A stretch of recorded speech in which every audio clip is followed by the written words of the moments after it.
Yeah, for now. I'll be here for probably maybe like an hour and a half. 2 hours, maybe? Yeah, I paint minis. I've painted in the past few years. I've done a few.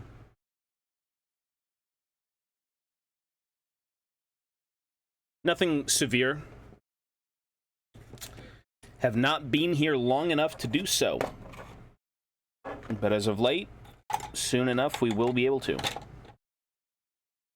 I need to clean up my desk. Good blade.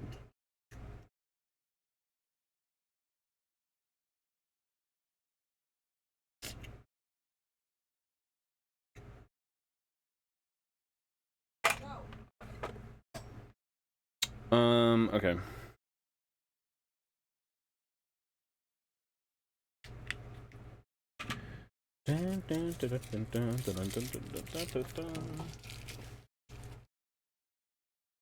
Where is the garbage? We don't have a garbage on the table. Oops. My bad.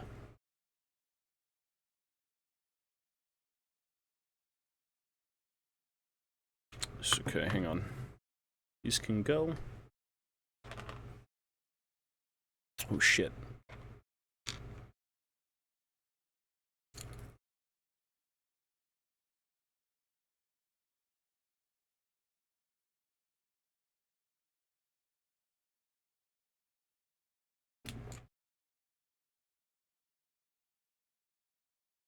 Looks cool. Thank you, buddy. Yeah, painting is, it's a little bit slow going. Painting takes a while.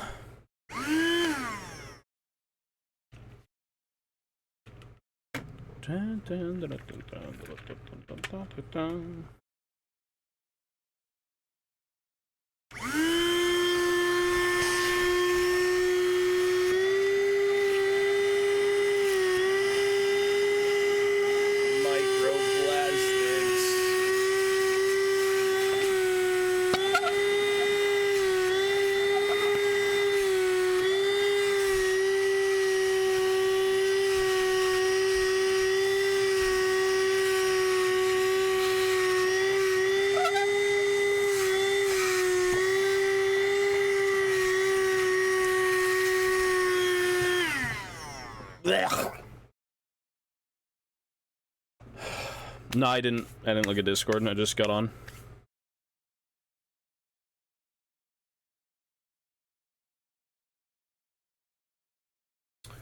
Hang on. So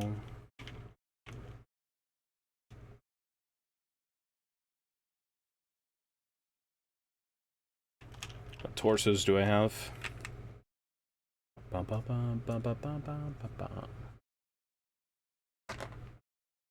Yeah, I'll look at it in a sec. Hang on. Let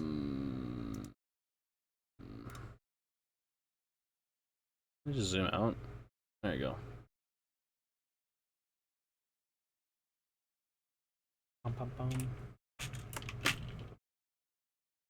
Okay, so hang on. 1, 2, 3, 4, 6. 6 torsos.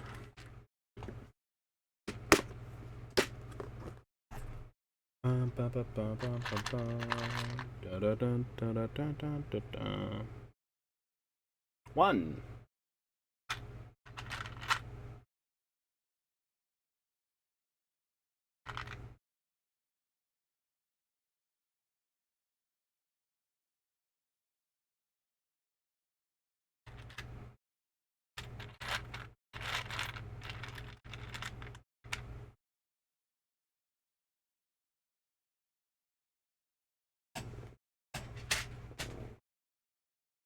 Let me see. Oh, it's the tin boy. It's like the fake Runtbot Tin Boy dude, whatever the fuck that thing's called. That's cool. Yeah, the Rogue Trader guy.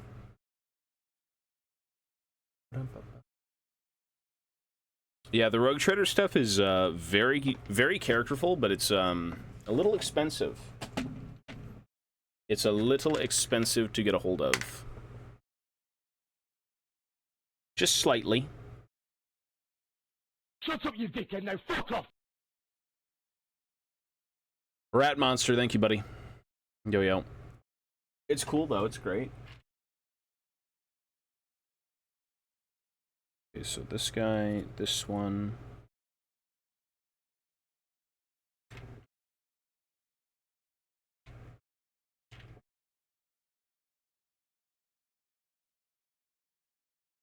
This would be good.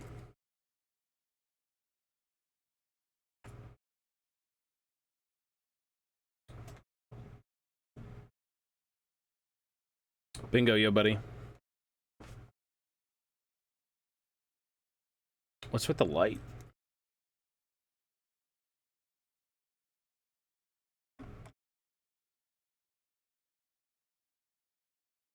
Why is it so bright there? Am I dying? Am I seeing the light?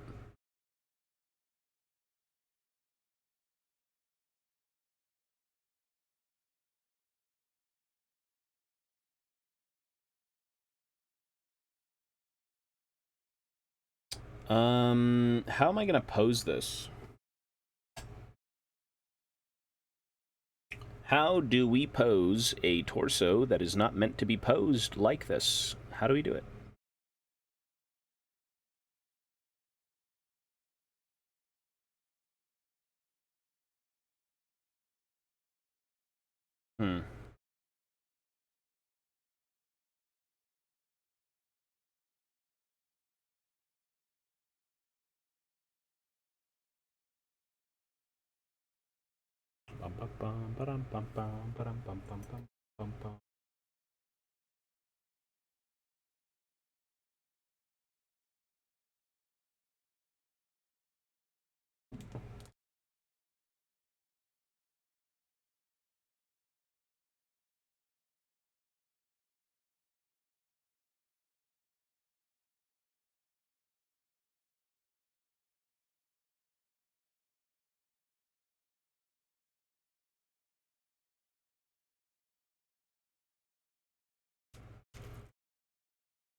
Not really. I still kind of feel like garbage. I don't know what it is. I just genuinely don't feel good today. I'm getting, like, poisoned. I have no clue. I have no idea, man. Hang on. Can I actually do this and then... Nope. I mean, it's whatever. Some days you don't feel good. I don't feel like I'm getting sick, but I don't feel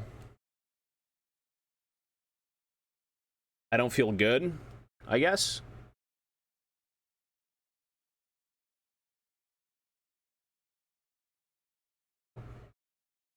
Yeah, I just don't have energy. I need Riskaya for energy. Energy up!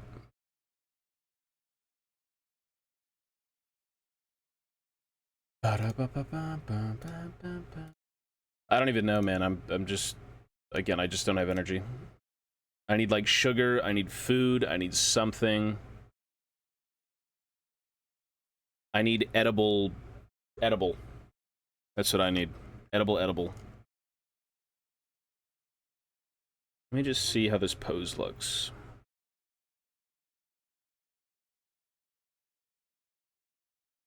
Ah, it could work, actually, with, like, a reload animation. Animation.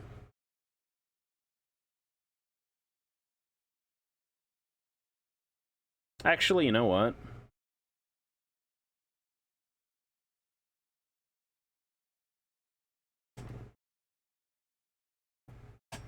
Reload animation, by the way.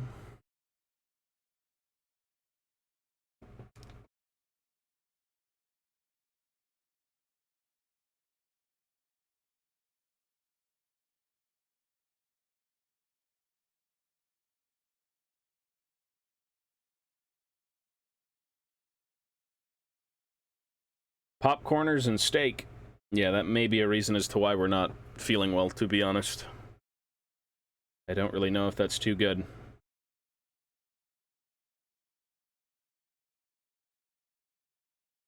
Sometimes you just don't feel good, and today is one of those days. No, I only do multiplayer. I don't really play that game anymore. Not like I used to, just because I have the actual hobby, which is kind of... That's how I've always been. I'd rather do the hobby than play the games, but I like both. The hobby is the most fun thing. I love the hobby. I love the hobby. Maybe something like this. With, like, him reloading with a bolt. Maybe, but that might look a little bit jank.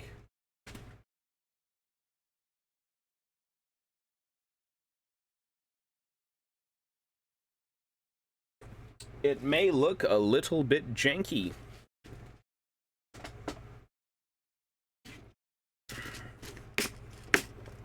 Latus C.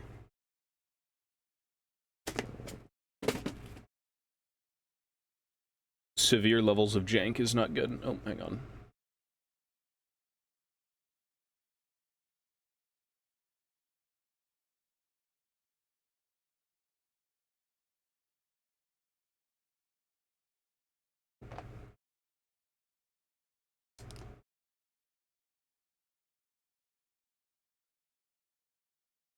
See.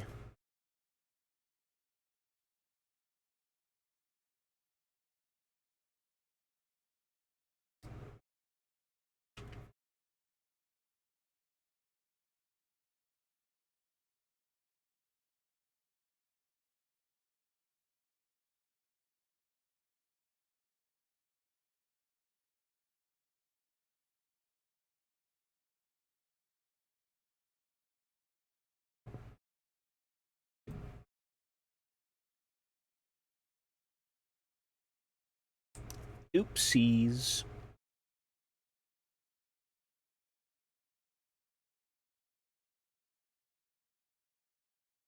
That shit just looks so jank. Like, the hand is upside down, but, like, even to gauge what it would look like if it was done properly, that is so jank.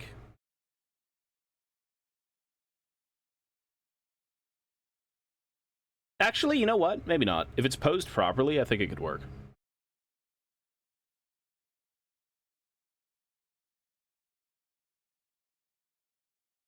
If you were to cut it down and...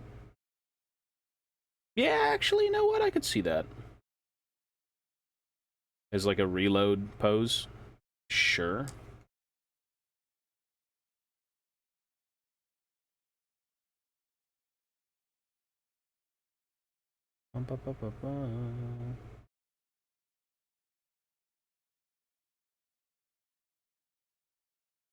Although it's kind of weird because you wouldn't really be reloading with this hand.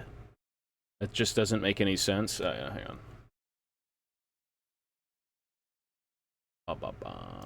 Let me fix it.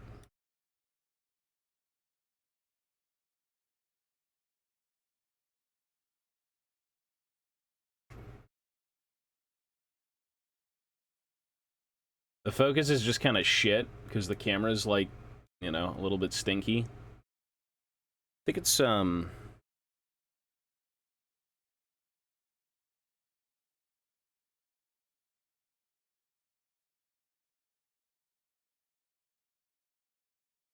should be a little bit better.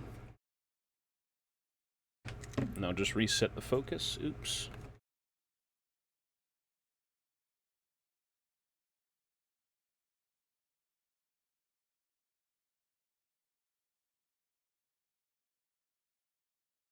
Kind of like that.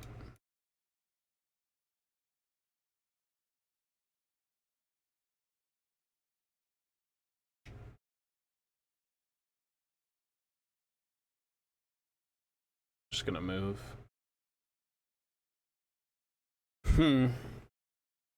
Yeah, I mean, the poses are just kind of... Actually, you know what? Why am I trying to do this when I can literally have a pose that's, like, reversed? Oh. Oh. Oh. Smart thinking. Thank you. I'm a genius.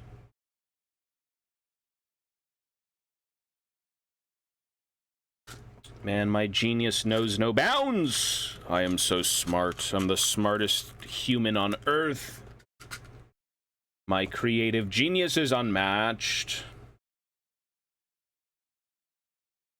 Oops, yeah, there's a mochi here. That's pretty cool. Were they really singing a new song? That's awesome, brother.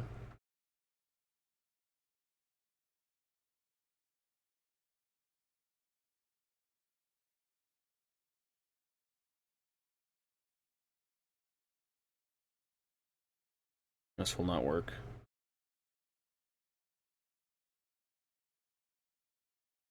No matter what I want to do, it just looks weird. The arm is just too sus.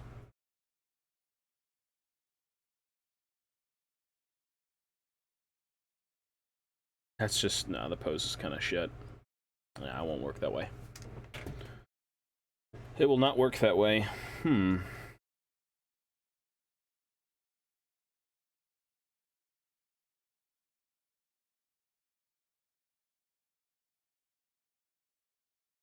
These torsos just don't do well with holding guns. You have to kind of use ones that have, like, the predetermined, you know, grip, or ones that don't have any arms. These are kind of hard to make work with, like, Thunderer kits, Quarlers. Like, even if you heavily convert them, it's just kind of weird. Like, actually, that looks pretty good if you...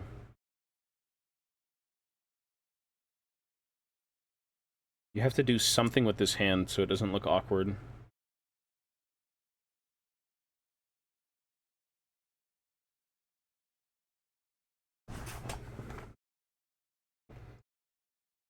Because I have no idea what to do with this hand. It just looks way too out of place.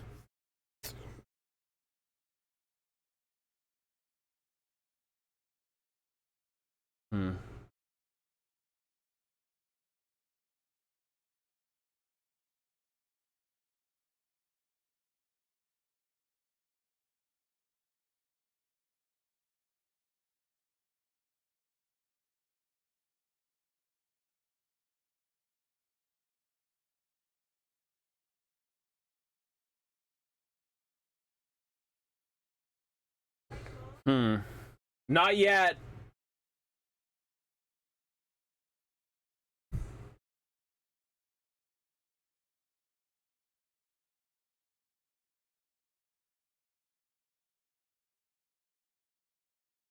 I have no fucking clue. Maybe having it up in the air? But then there's just nothing to put in this guy's hand. Like, this is just not a natural looking pose. You wouldn't be holding a bolt randomly. It just looks terrible.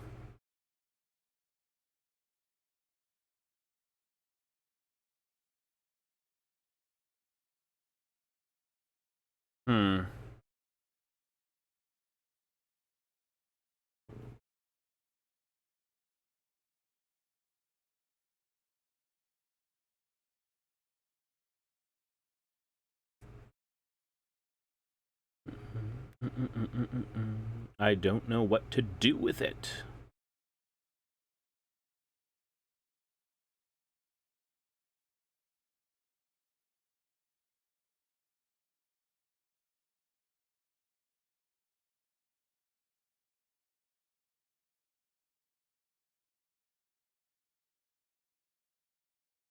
I mean, it's a little dynamic, but it looks kind of goofy.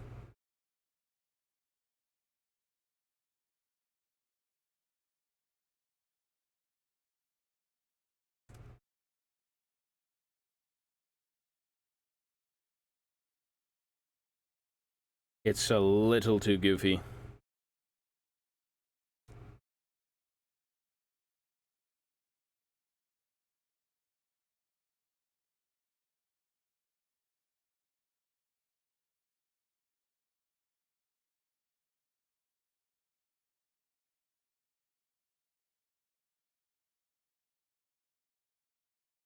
That just looks way too goofy. That will not work. Unless I put the crossbow kind of holstered on his back and he just has like an axe out front. Maybe that could work, but even then it's not really ideal.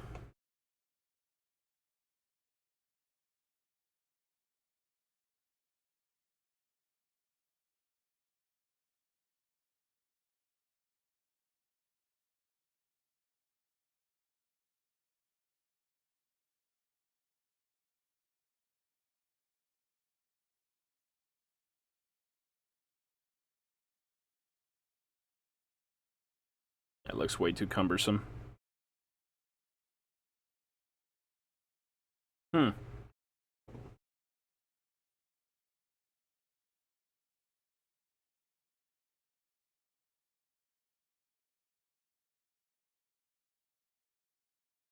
think what I do is just forego doing these torsos for now until I make my second unit, and then when I make my second unit, I can maybe figure out doing them.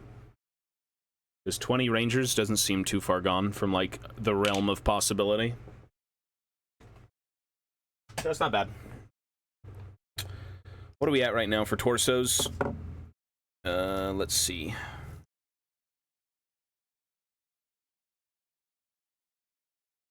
So, we have 1, 2, 3, 4. Let's just say 5.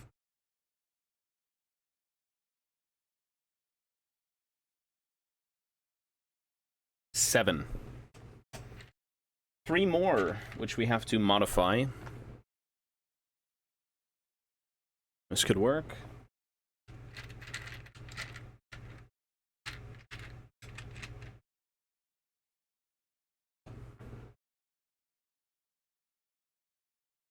I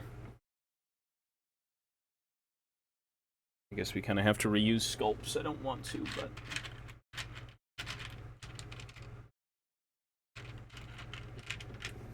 Heavily modifying them shouldn't be that bad. Stumpy.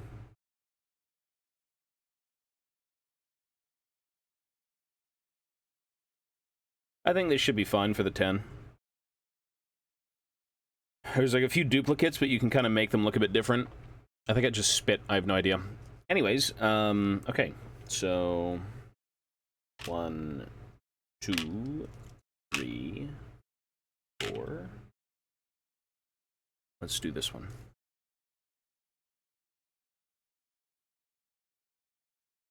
I do believe you can make them look different enough. Which is the goal, because you don't want them looking the same.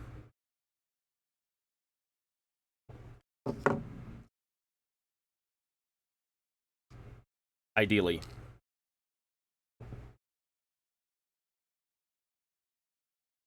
I'm gonna have to take a 2-minute break to go, get Ivana's food.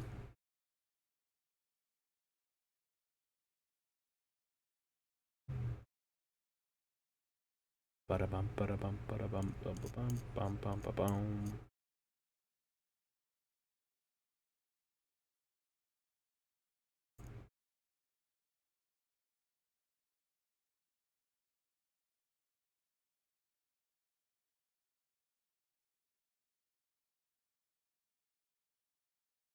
Taint Beard. I think if you've got the name Taint, you're either the laughingstock of the hold, or you're killed on sight.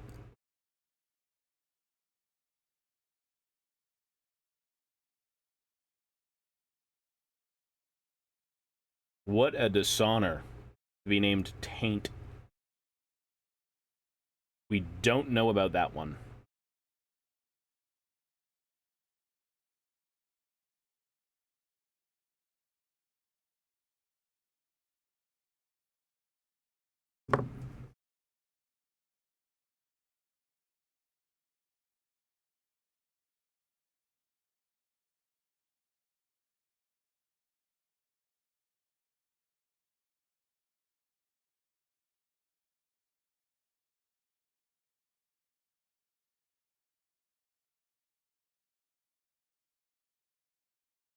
Okay, I gotta go for about 5 minutes. I will be right back. Very quickly. BRB. BRB.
Dude, this tastes like ass, but like not good ass, you know what I mean? This tastes like ass, brother. Ew. I have an iced cappuccino. This thing tastes so terrible. Look at this. It didn't even come with a straw. I'm eating it with a fucking spoon.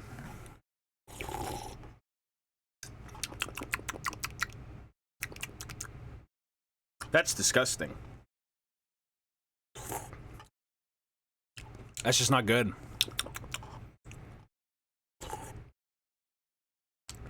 Yeah, it's really bad.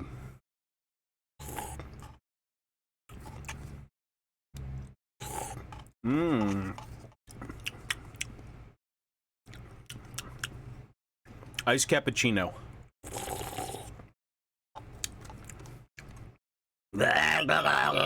But I'm thirsty. I got in the coffee. The coffee.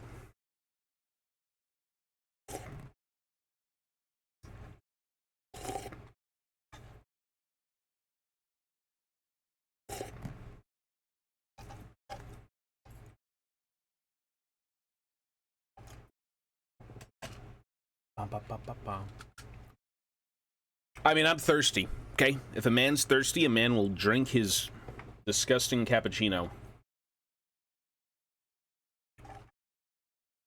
I'm more of eating it with a spoon.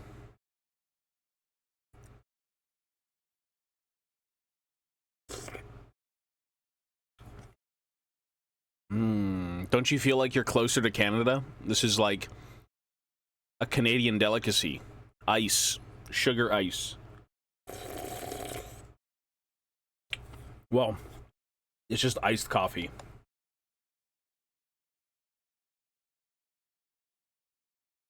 It's good.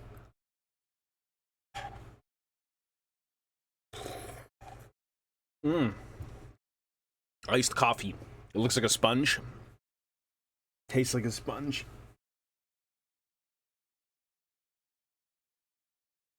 Oh, they're everywhere. It's nothing special. It is positively nothing special.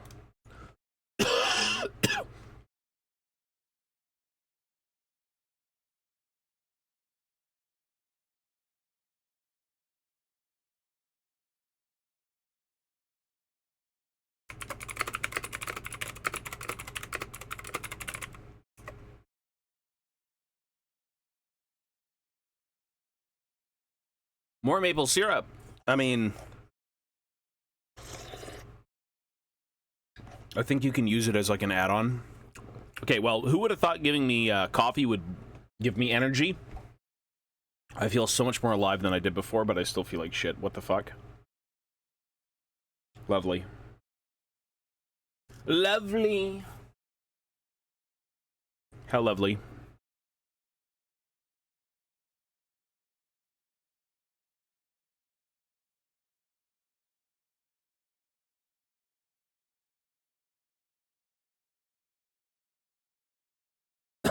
Excuse me.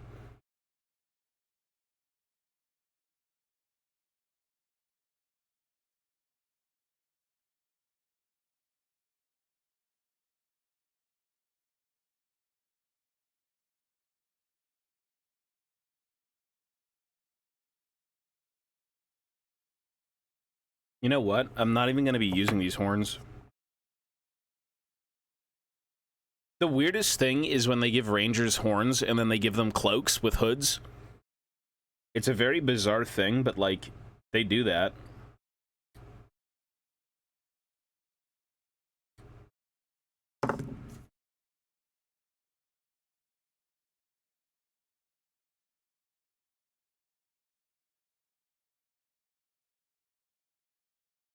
Actually, you know what?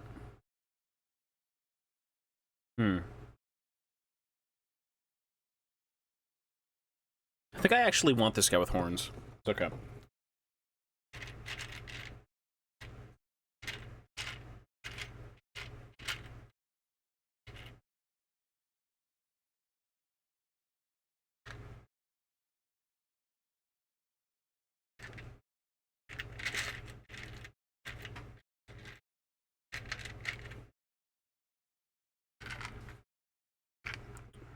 Oh, this is the Dwarf Warrior one.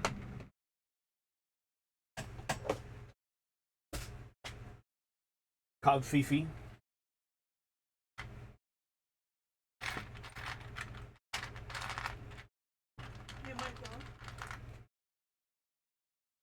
What?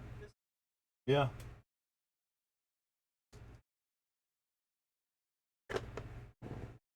They just get worse. The names just get worse. Okay, same exact thing, but instead of chopping off the horns, we keep the horns.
Hey, good luck with it, dude. What's the list looking like?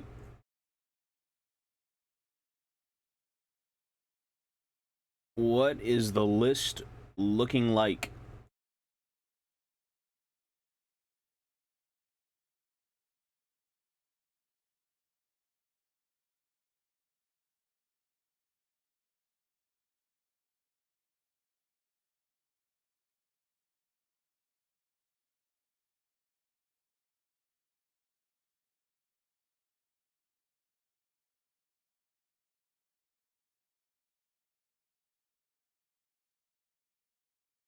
The exact list.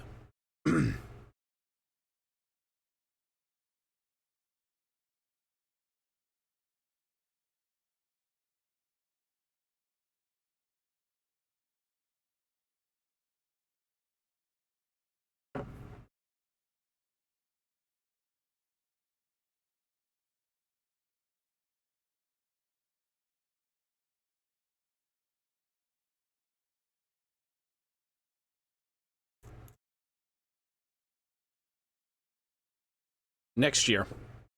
Easily next year. Knowing how much I need to get done, yeah, most likely next year. What are we in right now? We're about to be in August, September, October, November. Yeah, next year, for sure. By the end of this year, I want to have everything built and based.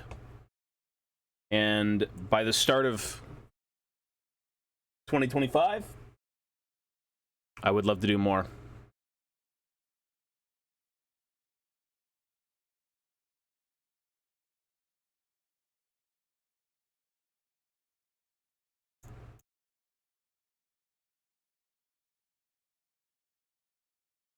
Your Warhammer skills make me look like a one-year-old. Warhammer skills. I mean, I'm just scraping mold lines now.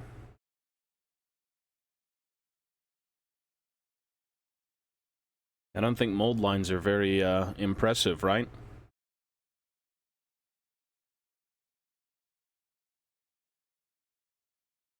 We are indeed just cleaning up stuff.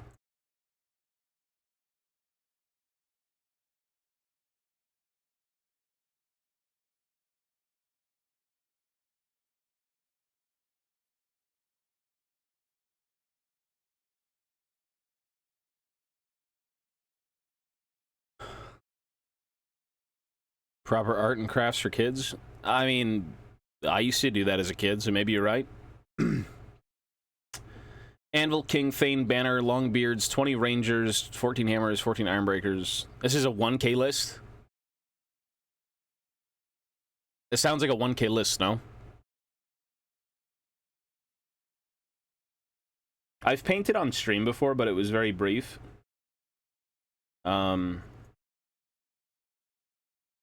This year and next year are big years for Warhammer, for me. Because I actually have time to finish things.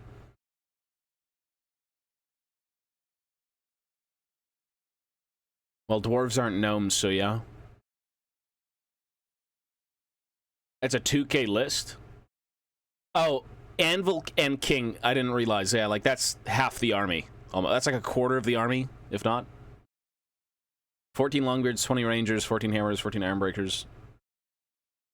Alright, interesting. Doesn't seem like a lot on the field. I mean, you've got a lot of points tied up in, like, you know, the first two things, and then maybe, like, what?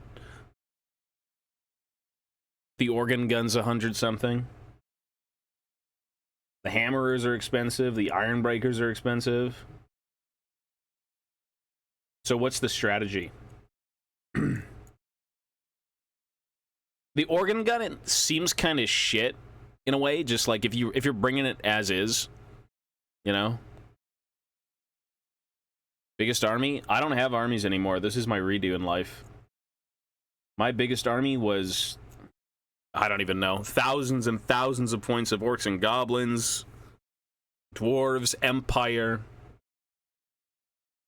40k orcs. Like, I had a lot of shit growing up, and now, since the old world is back, we get to bust out a lot of the old stuff and redo it.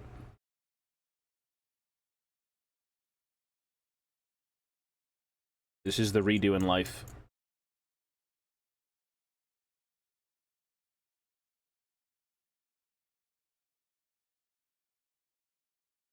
That's cool. I still have the Lord of the Rings diorama, yeah. But, like, now that the old world is back, I'm back burning, like, everything. During that time, we didn't really know much about old world in terms of, like, dwarf releases or anything, so I'm not doing that. I'm not even doing Age of Sigmar. I'm not doing Lord of the Rings. Right now, I'm full steam for, like, old world. And maybe a bit of Spearhead. Because Spearhead's really, really good. At least for, just playing the game.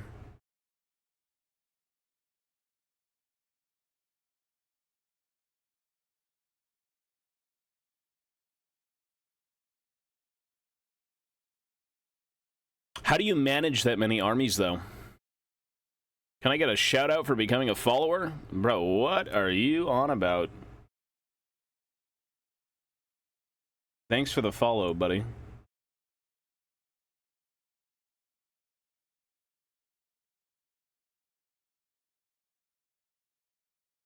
God bless you, sir. God bless you. You want me to throw you a party? You want me to go get the streamers and the wacky inflatable arm guys? We can set off some fireworks. We can go down to the Games Workshop. Thank you, sir.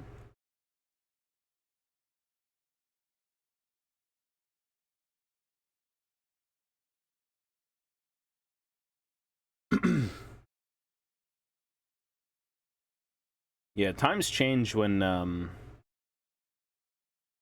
Dwarven pre-orders came up and everything was kind of shown to be getting re-released. I'm like, you know what? Yeah, I don't think I really want to do anything else but Old World.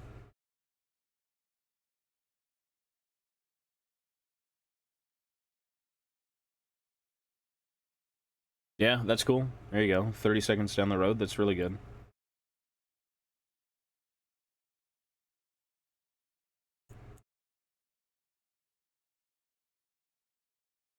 My GW's like 30 minutes away-ish, but, you know...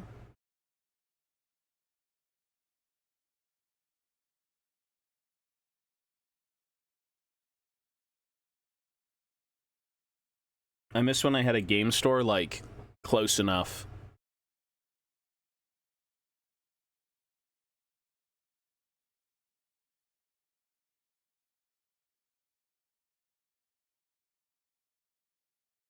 Yeah, I gotcha. The,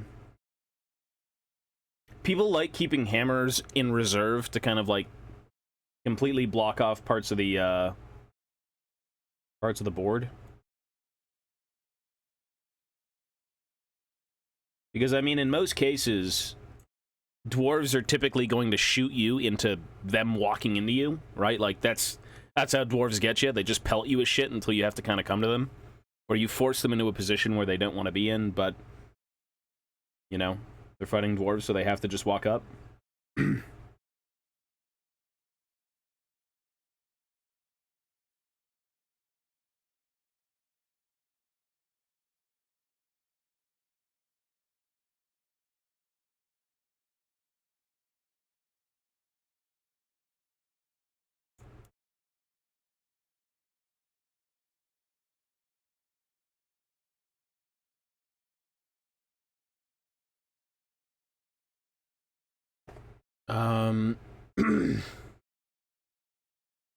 Yeah, that's cool. Exactly. And some people leave their armies in the store, right, if they live far away. Because, like, it uses, like, the Games Workshop here would be like, oh, leave your army in the case, and, you know, people can come look at it and whatnot. No, it looks great, and if you want to come in and play with it, just take it out. They sometimes do that.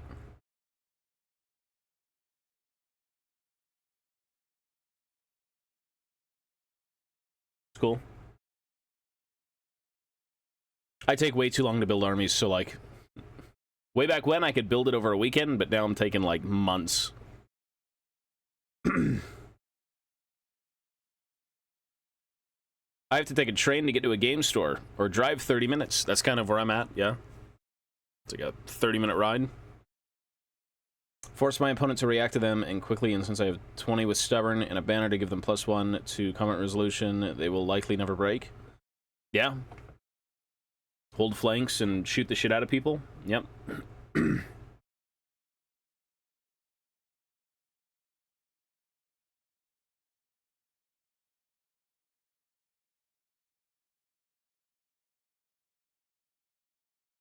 Rangers are...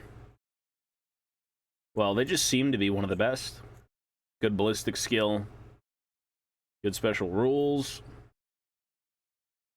How many points is a Ranger?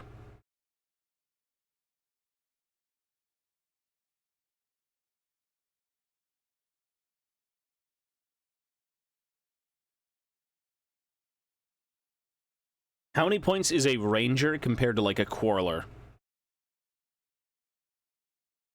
Yeah, no, they're good. No, they're really, really good, yeah. They do work. They used to be kind of like, I don't know if people ran Rangers way back when I had played, like, if typically that was a thing. Maybe it was, maybe it wasn't, I just can't remember, but, they're not, they're not like your typical unit that you're used to seeing. Mainly because they just didn't have miniatures. Any miniatures that, like, people would, outright purchase.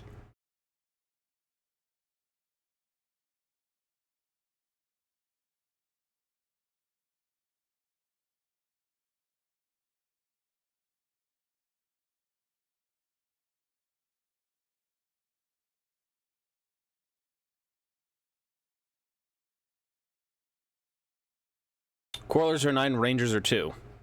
That's not even a comparison, then. Just always take Rangers, like, completely. I mean, I guess you also, they're in what, special? Are they special or rare? Special, right?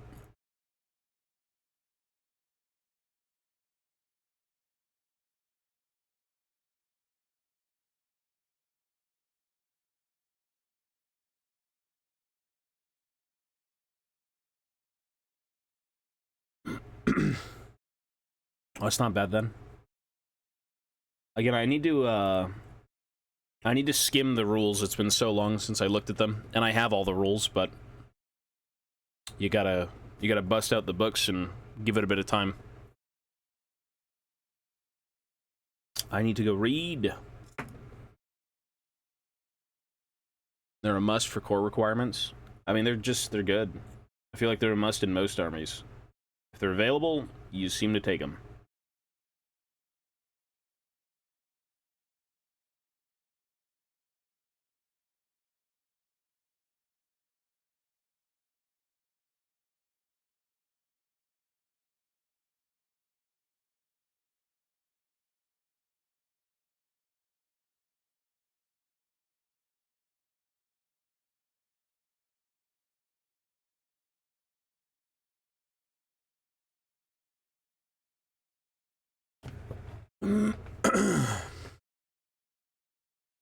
Like them.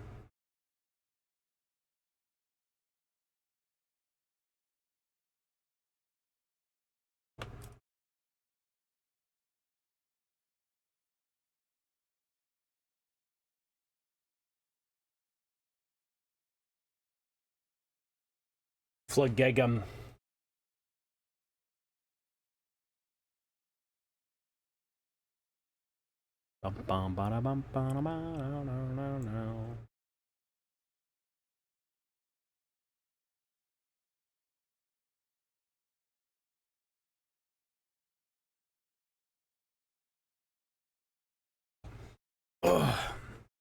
Maybe one day I should sit down and talk to someone, like, who really plays dwarves to kind of pick their mind as to the thought process behind everything. Because I feel like I understand it, but, like, I haven't played any old world games yet, and God forbid I've remembered anything from, like, 8th edition fantasy, 7th edition. God forbid I know any of that.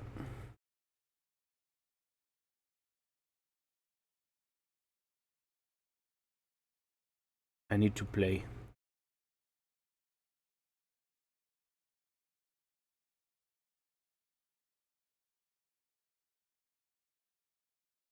Pum, ba-dum, pum, pum, pum.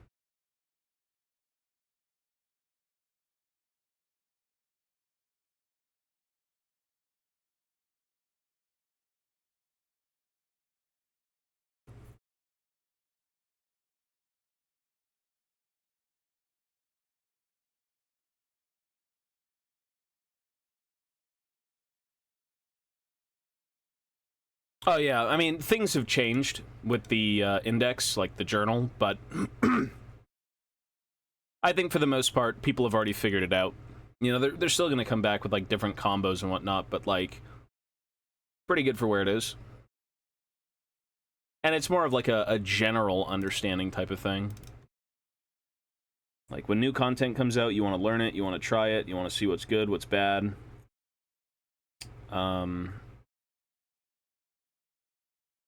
Yeah. Do they really?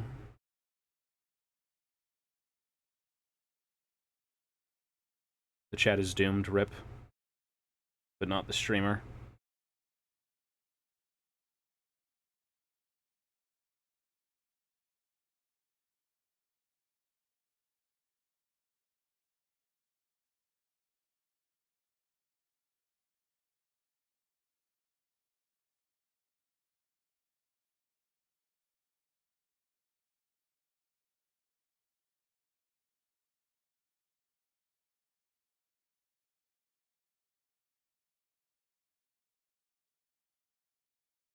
Slayer simp. Yeah, see, I'm not really big on Slayers. Like, I get it, Giga Chad, but 300 points for Ungrim is fucking ridiculous. Like, you better be running him down middle. Like, you literally better just be running him straight down mid. Bro needs to be inting his life away.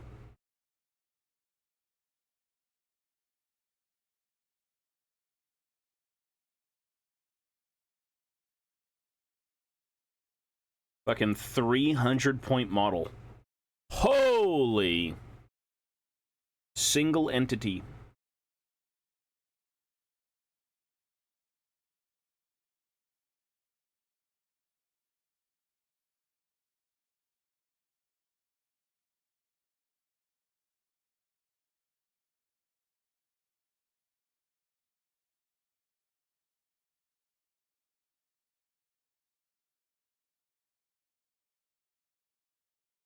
Run it down mid Ungrim. I mean, that's like in the vein of older fantasy characters. Any named character from like 7th edition-ish. I mean, 8th edition, like, they're all just expensive. You fielding a named character in Warhammer Fantasy was kind of just like a, oh my god, he's here. Because of how ridiculous it was to field them.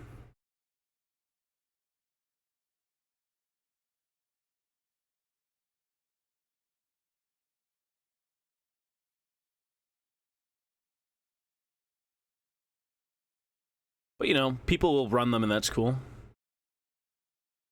More variety is, variety's great. Some people want to do Ungrim, you got Thorgrim, you got fucking Damonson. You just got a bunch of shit.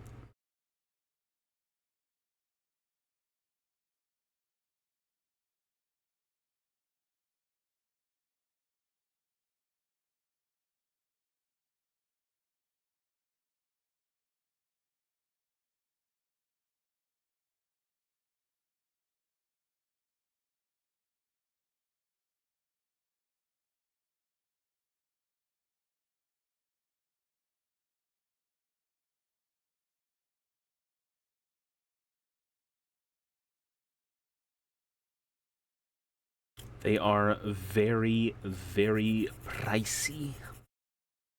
Indeed.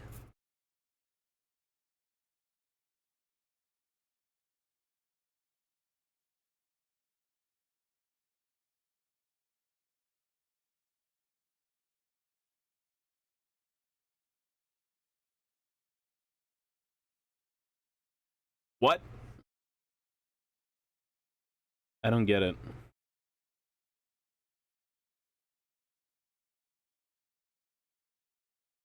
Wagat? What did brother just say?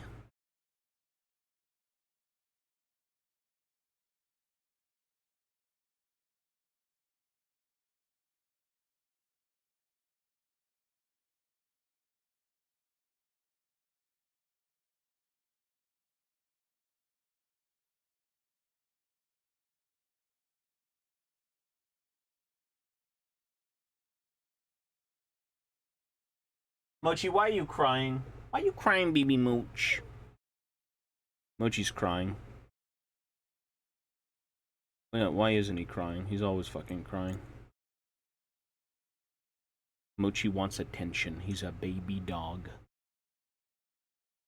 He goes into that room, cries in front of Ivana. Ivana plays with him, and he goes into this room, and he's like, and then I go see him, and we hang out, and then he leaves! I gave him potatoes. He took like 30 shits in the kitchen. He loves the potatoes.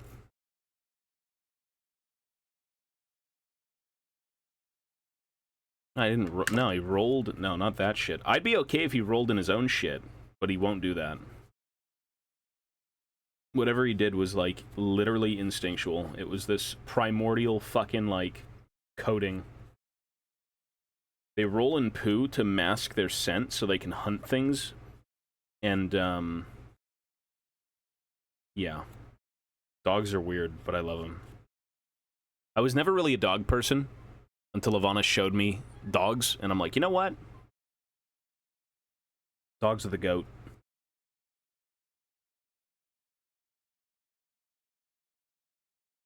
Used to be a cat person, but now I'm 100% a dog person.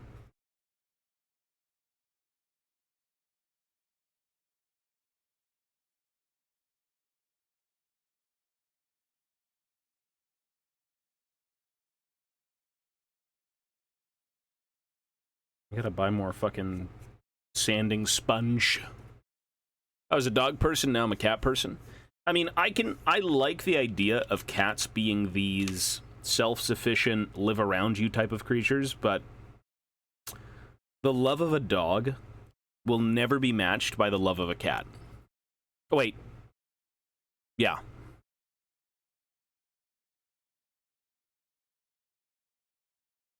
Wait, is that correct? Am I brain dead? A cat will never love you like a dog does, is what I'm trying to say. My brain is too slow right now to think. Some cats may be like a dog, but like, holy shit. At least my Mochi. My Mochi is very, very interested in being around. Goats can be weirdly like dogs too. Can they really? Cool creatures. Oh yeah, I mean, if the cat's just hanging out, instead of, like, dogs you need to actively give attention to and take out and do things with, and that's fine, that's awesome. But sometimes you just don't want to go out. Sometimes you don't want to do stuff. The cats just hang out.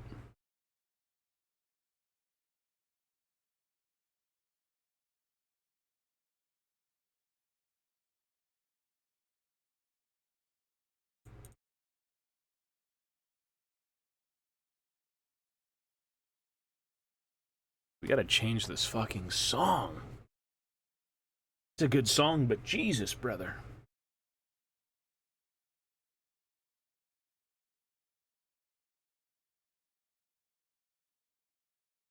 Yeah, I've got some more,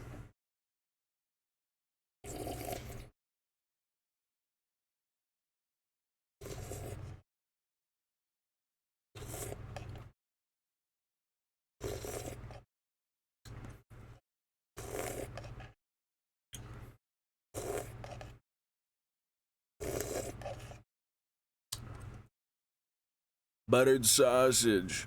Buttered sausage. Get it out of my face. Buttered sausage. What is it doing? What does it want? Talk about buttered sausage.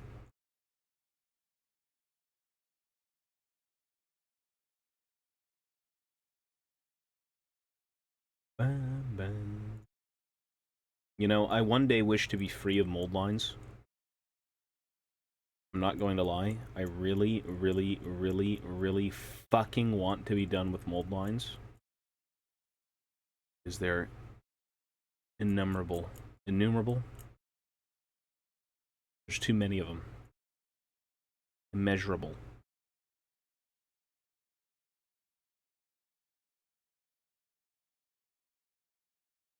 Let me be happy. Please, James Workshop, let me just complete the 2,000 point army. You know why it's probably so depressing, though? Because, like, instead of doing a 1K list, I'm just outright doing a 2K, which is what I typically play at. And that's kind of a... yeah, it's a pretty big task, completing an entire Warhammer army from, like, scratch.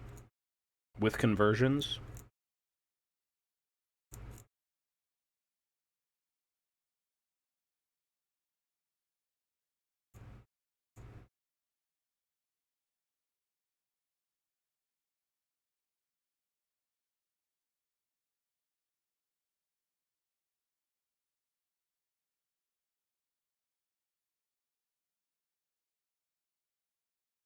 2.5 weeks, we should probably get another single to play over and over. Maybe, yeah.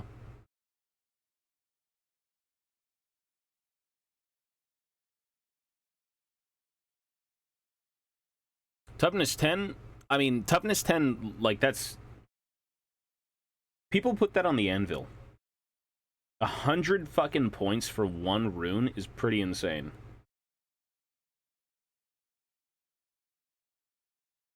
I've seen people put the anvil with the rune of adamantium, or adamant, and they just kind of, like, prop it up at the line, and it just sits there forever, and it will literally just muck things up. Like, no one wants to touch the anvil. And it can die, but, like, it's basically just an immovable object for most things in the game. Who the fuck wants to sit there and fight, like, an unbreakable toughness 10? It's like, I don't even know what the save is. Like a 3-up? 3-up with probably a ward, and then it's toughness 10? Good luck. That is pretty greasy.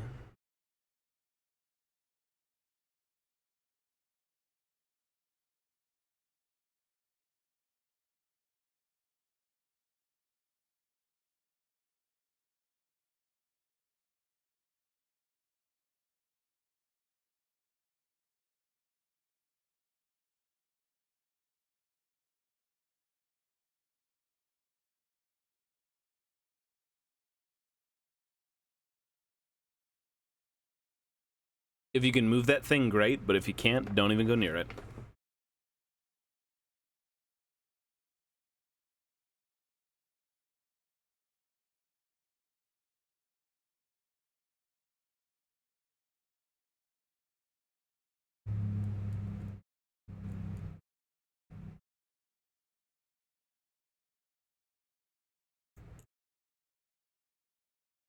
What I should do...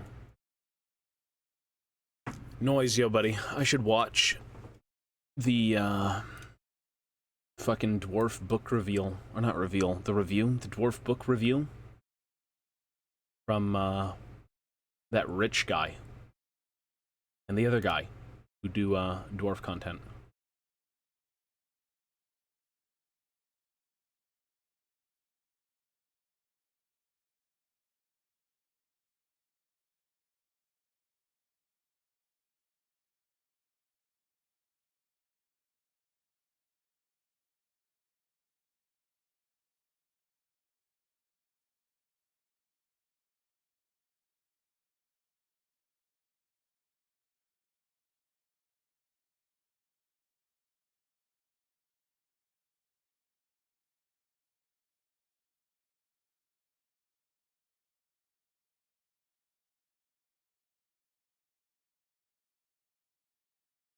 What a fucked up thing.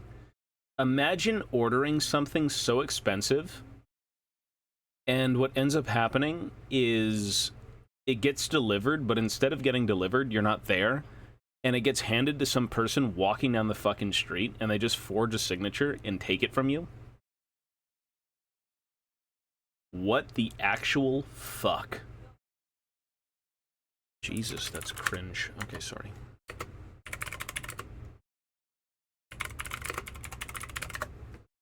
2+ save. Yeah, that's pretty good. I mean, again, it's not going to go anywhere, so. Let's do this video.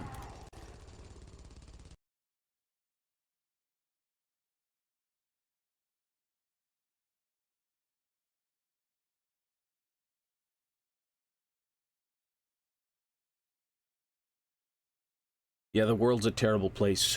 Terrible, terrible place. It's not a good place.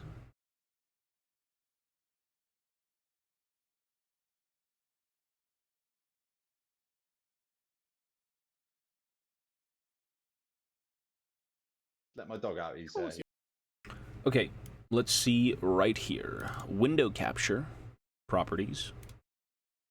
Good. Put on screen. Good. Make screen much smaller. Good. yeah, go ahead. All right. Sorry, mate. That's it. No worries. What? I might not even edit that out. I might just make everyone watch you. No, because then they'll be sad I didn't get the dog in the.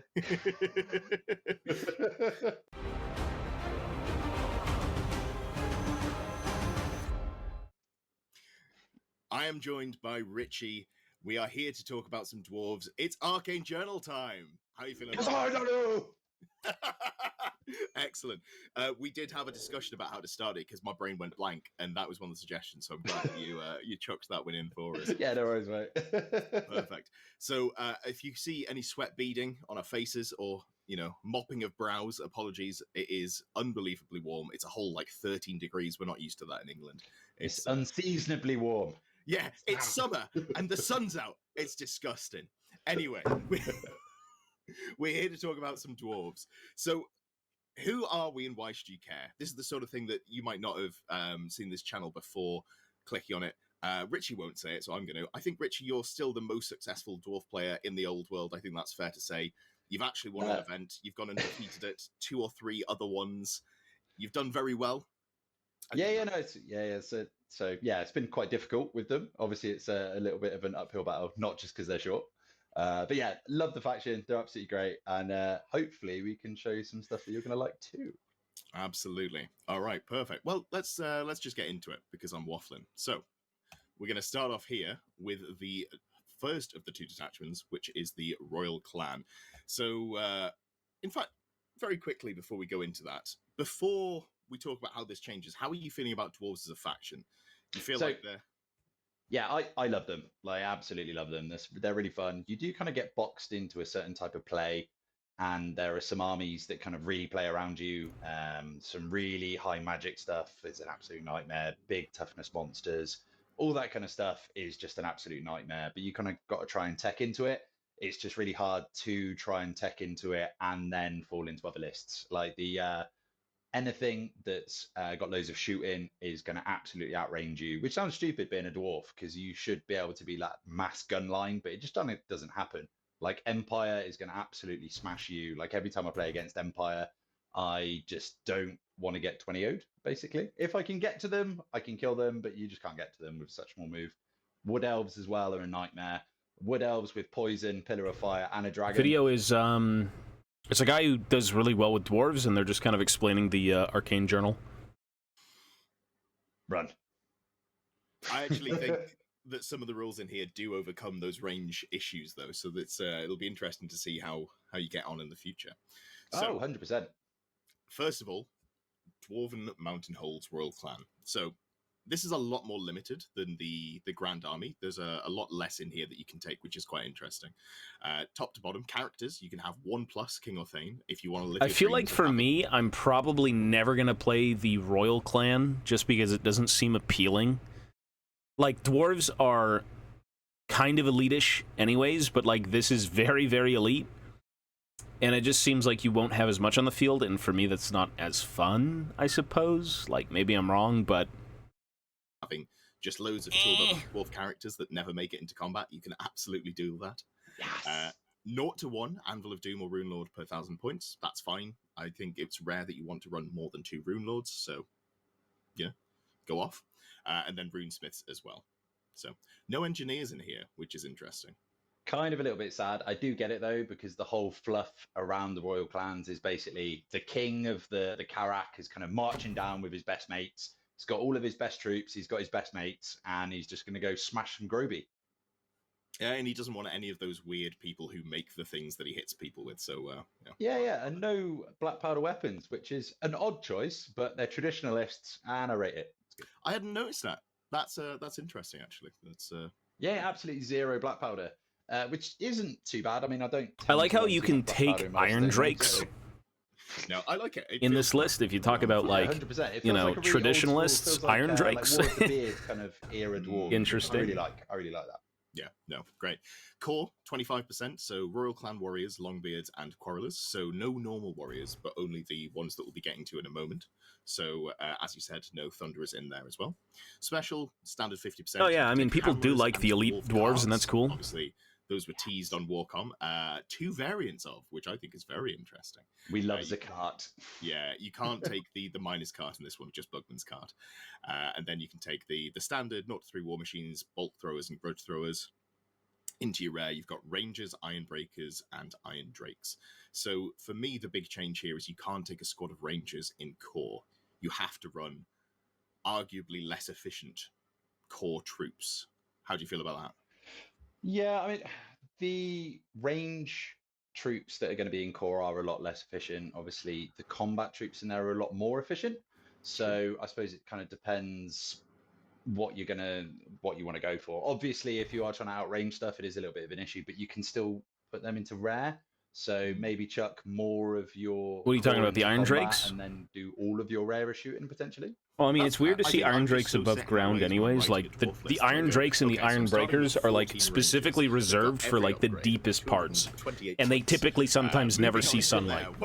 No, they do work. They're basically Iron Breakers, but they're kitted out with, like, flame-resistant runes, and they've got the Drake gun, but they're essentially the same thing.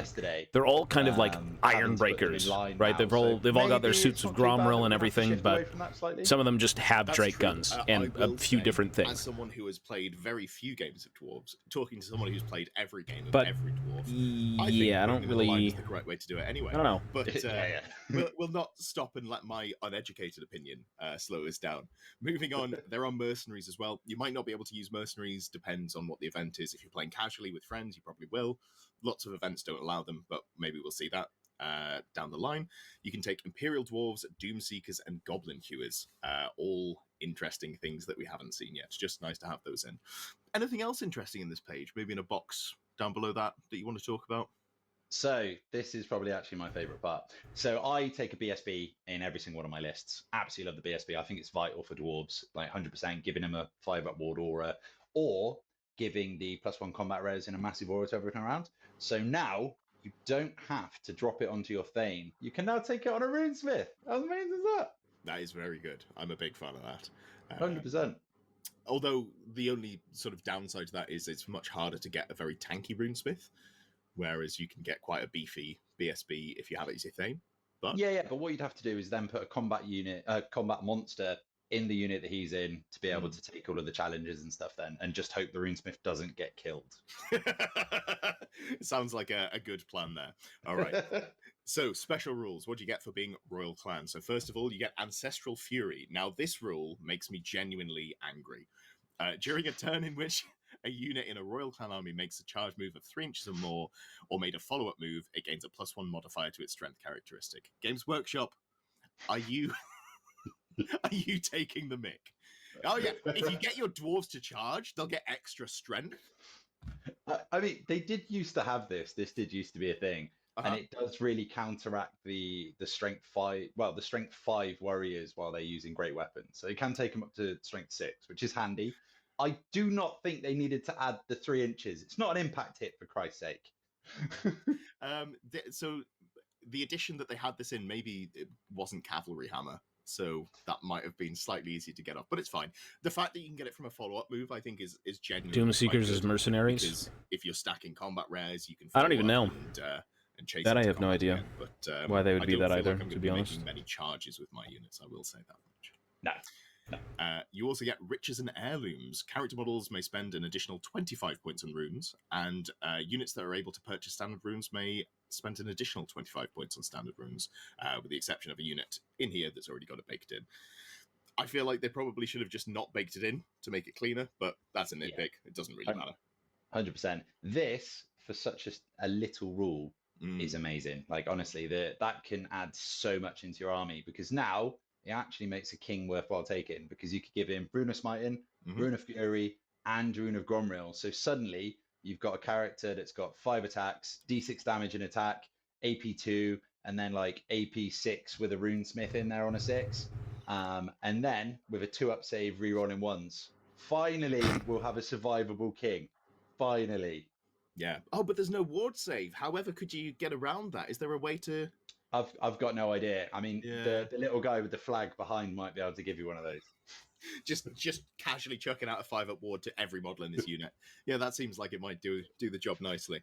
But there's that also little Runesmith we were talking about earlier. Yeah, absolutely. Yeah, absolutely earning their pay there.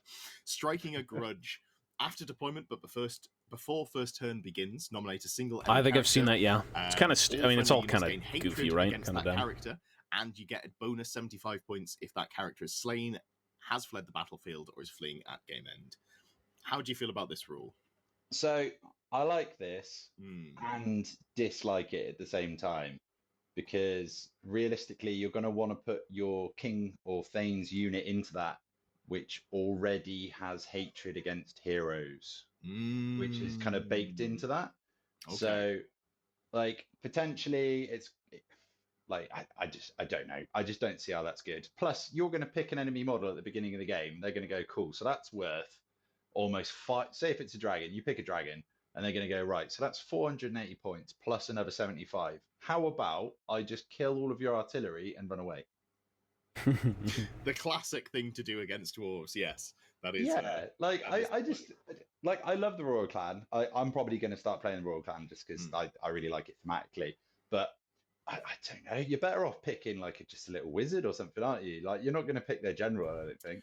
I think what I like about this is you can try. I think it's worse against mind players. Games. Yeah. So if you're playing against worse players, you can try and bait them into not sending their full kitted out Lord on Dragon into you, because you get rerolls against it. Realistically, that doesn't actually skew the maths much. It's rerolls to wound that you'd really need. But yeah, it's fine. I think it's a bad rule that is made a little better by the edition we're in, where there are big characters riding monsters. So. It's something. It's a rule that's there. I mean, it could be clutch. I don't know. Like, potentially, I'll have to write some more lists. In Yeah. the list that I've written, that's going to be an example in a little bit. I don't. It's just a useless rule, to be perfectly honest. But it could be good in some circumstances. I suppose the reroll on hammerers that don't have a hero in them could be quite nice. True, true. But of course, you are going to put a hero in there so you can do your challenge shenanigans. Yes. All right. Well, moving on then. The second detachment here that we've got is the Expeditionary Force, and this is the one that I'm more excited about. I am a lover of guns. How do you feel about this one, sort of at face value? Yeah, no, I do really like it. I don't think it has some of the upgrades that people are kind of hoping for, but it does have some nice, fun stuff that you can do. And it's kind of stuff that's kind of a little bit out of the box that I'm sure people didn't think you were going to be able to get from it. And also just gyro spamming is always fun. So. I mean, I've been talking to you about that. And I you're telling fucking me hate I'm building wrong. gyrocopters. But I am wanting to push that to an I extreme. will happily play against as many gyros as you can throw at me. Absolutely, we'll have to do that at some point. So this has got quite a few more data sheets in than the first one that we looked at. Characters you can run 1+ engineer or engineer sapper, so no cap on that other than any match play rules you might be limited by. 0-1 demon slayer or dragon slayer, and then thanes and runesmiths. No kings in this one, which is fine, I think. If you're running this sort of list, you probably don't want a king anyway. I don't usually run them anyway, to be honest. That's fair. That's fair. Core 25% is dwarf warriors, thunderers, and dwarf carts. You can take carts in core. That's interesting because core is definitely where I want to not have to spend my points. So getting the things that I want in there is good. You can take 0-1 unit of rangers per 1,000 points, so you can run 2 units of rangers in core, which is very nice. And then 0-1 units of scout gyrocopters per 1,000 points. So you can, at a 2,000 point game, take 2 units of scout gyrocopters, which is something. I don't know how I feel about that. It needs testing. Yeah, I mean, obviously with the lower toughness that they have, which we'll get to in a bit, I don't know how good they're going to be. Could be amazing. We don't know. No, I haven't personally played a game with them, so I don't know. Yeah, that's fair. Special, we've got with the miners, scout gyrocopters outside of your core, and then the regular gyrocopters, 0-3 war machines, all of the usuals one there, bolt thrower, growth thrower, and cannon. And then rare, up to 33% you can take as gyro bombers, 0-1 unit of slayers, and then 0-2 war machines per 1,000 points in the organ gun and flame cannon. So, just quickly, there's something that's not there. I don't know if you've noticed. I have, and it makes me really, really sad. Yeah, so no Iron Drakes, which are the best unit in the army. I just, I realized that. I don't think people will take this just because of the loss of Iron Drakes, I think that's fair. I am interested. That's so weird how you wouldn't. You talk about engineering and, like, things to kind of, like, well, black powder, right? Like, okay, Drake guns aren't black powder, but neither are bolt throwers or grudge throwers, shit like that. It's kind of weird that they wouldn't have Iron Drakes in this. So there's no way I'm playing this list, actually. At least with the current configuration, but that's interesting. Throw lots of mid-strength, moderate AP attacks at a wall, see if it sticks. But I don't know if that's going to be enough. So I'm definitely going to be testing this one, but I'm not sure it's something I'll play long-term. So I played against a really interesting dwarf list at a tournament that I played in Cardiff recently. They're a really nice guy, and he ran a horde dwarf list. So nothing was upgraded, nothing had banners, there was no upgrades, nothing. The only thing he had was an anvil as a hero and 2 engineers, and then it was just stuff everywhere, like min units as well, like loads of min units, just all the cannons, all the grudge throwers. And I think that's potentially going to be a way to play this. I don't know how effective it's going to be, but I think MSU could work really well for this, actually. Interesting. Unfortunately, can't take an anvil in here, which is a bit of I know. I know. But you do get Burlock. That is true. We will get to him. And then there's another box here. You can take an engineer as a BSB, which is nice. I think in this case, there's not really much in the way of offensive buffs for shooting in the standard runes from the top of my head, is there? Flaming attack, maybe? So with the new runes that you can take for engineering runes, those only affect shooting. Yeah. So you can put them onto crossbow weapons and onto handguns. So they're quite good. We're going to get to them in a second. So those are exclusively for shooting. Damage buff wise for war machines, I mean, really all you can do is just flaming, and then for the bolt throwers, obviously you can get the no armor saves and strength 7, which is actually really good. Yes, but I mean, for the battle standard bearer, I don't think there's anything that you could put on the BSB to go in a unit of quarrelers, for example, that would upgrade them. Oh, as the standard runes. Why would you Yeah. even make an engineer No, a BSB? That's kind of That's fine. bizarre. but he does give them reroll ones, so It's a little could be bizarre. good. Yeah. All right. So, what special rules do you get? Misfire so black first of powder all, roll. Expeditionary What is that? Marksman. 0 to 1 unit of Thunderers per 1,000 points. Feels a little rough that it's only 1 unit per 1,000, but if you pay a point, you can get the Expeditionary Marksman rule on the Thunderers. You don't get any negative to hit modifiers for moving and shooting, and you can Pretty good. also upgrade an Engineer for 10 points. Now, when I read that, I was like, wow, I'm going to have, I'm going to move around and I'm going to be shooting. I mean, it just kind of seems weird that, like, you're throwing buffs on a guy who's supposed to be just sitting in the back line. Like, the BSB is Not what? ideal. Giving you combat res and all that shit? Shouldn't it be on a unit, like, actually doing combat? Skill 3, so I don't want to move them if I'm taking any modifiers to hit. You give hard orc vibes. And I played orcs at a point, yeah. They're fine, I think, is the best I can say there. I really like it on the engineers, though, depending on how you've kitted them out. Being able to move and shoot without penalty is, makes a difference. Especially, there's a tasty little combo that you can do, and we'll talk about that in a bit. Absolutely. Function over form. When writing a muster list, you may reduce the toughness characteristic of any of the following war machines by 1, and then you get... you lose the move and shoot rule. My brain turned off there. So basically, you go down to... Are they all toughness 7? Am I right in thinking? Not all of them. So the bolt throwers are a lower toughness, but the grudge thrower the grudge thrower, the organ gun are toughness 7. The cannon potentially might be as well, but the bolt thrower is lower. Yeah, it's only the cannon, the organ gun, and the flame cannon that you upgrade. So I think all 3 of those are toughness 7. Oh, yeah. Sorry, I'm not even looking at the page. That's all right. So toughness 7's an interesting breakpoint because I think it going down from toughness 7 to toughness 6 doesn't matter at all. Hell no, I haven't lost weight. Hell no, brother. Typically strength 4 or lower. It's the camera. And the cannons or I'm still a big dude. Strength. Well, I guess chunky. Strength 8, so you might be wounded on 2s instead of 3s, but I think I think the only thing that you're going to be worried about really is Empire Cannonade, and that's wounding Euro 2 no matter what you're doing. So there we go. Yeah. Why even worry about it? Perfect. And then there's the fun rule as well. The camera takes 10 pounds off of you. Maybe this one, not the other one. The other lead camera makes me look like fucking Jabba the Hutt. Includes a unit of miners. You may, after both sides have deployed, but before the first yeah, Grimgor's cool. Deploy 2 32mm round mine markers. My body is ready. Additional marker for each additional unit. Well, we are chilling. So basically, if you've got any miners, put 2 markers down. If you've got 2 units, put 3 markers down. If you've got 3 units, put 4, and so on and so forth. They can be deployed anywhere that's not in your opponent's deployment zone. We are turbo chilling. Another marker within 6 inches of an. I am just making rangers and relaxing, and that's all I want to do right now. Feature or an objective. Because I still have a headache. An objective marker. That's an interesting bit of wording there, isn't it? I know, it's almost like there might be something coming out soon. Well, we'll have to wait and see, won't we? I'm sure that the game's just going to stay the same as it always has been. There'll be no changes. Don't worry about that. But back to the miners. When a unit of miners would arrive, so from your reserves, keep in mind that they have an upgrade that they can take to re-roll the die to come in from reserves. It can come in... Sorry, I'm drinking coffee with a spoon. Within 6 inches of an enemy unit. I don't have to do this? It counts as having moved for shooting, but can otherwise move. Act as normal, which means it can move after it comes in. But it doesn't matter about the moving and shooting, though, because their satchels have got quick shot anyway. Very good.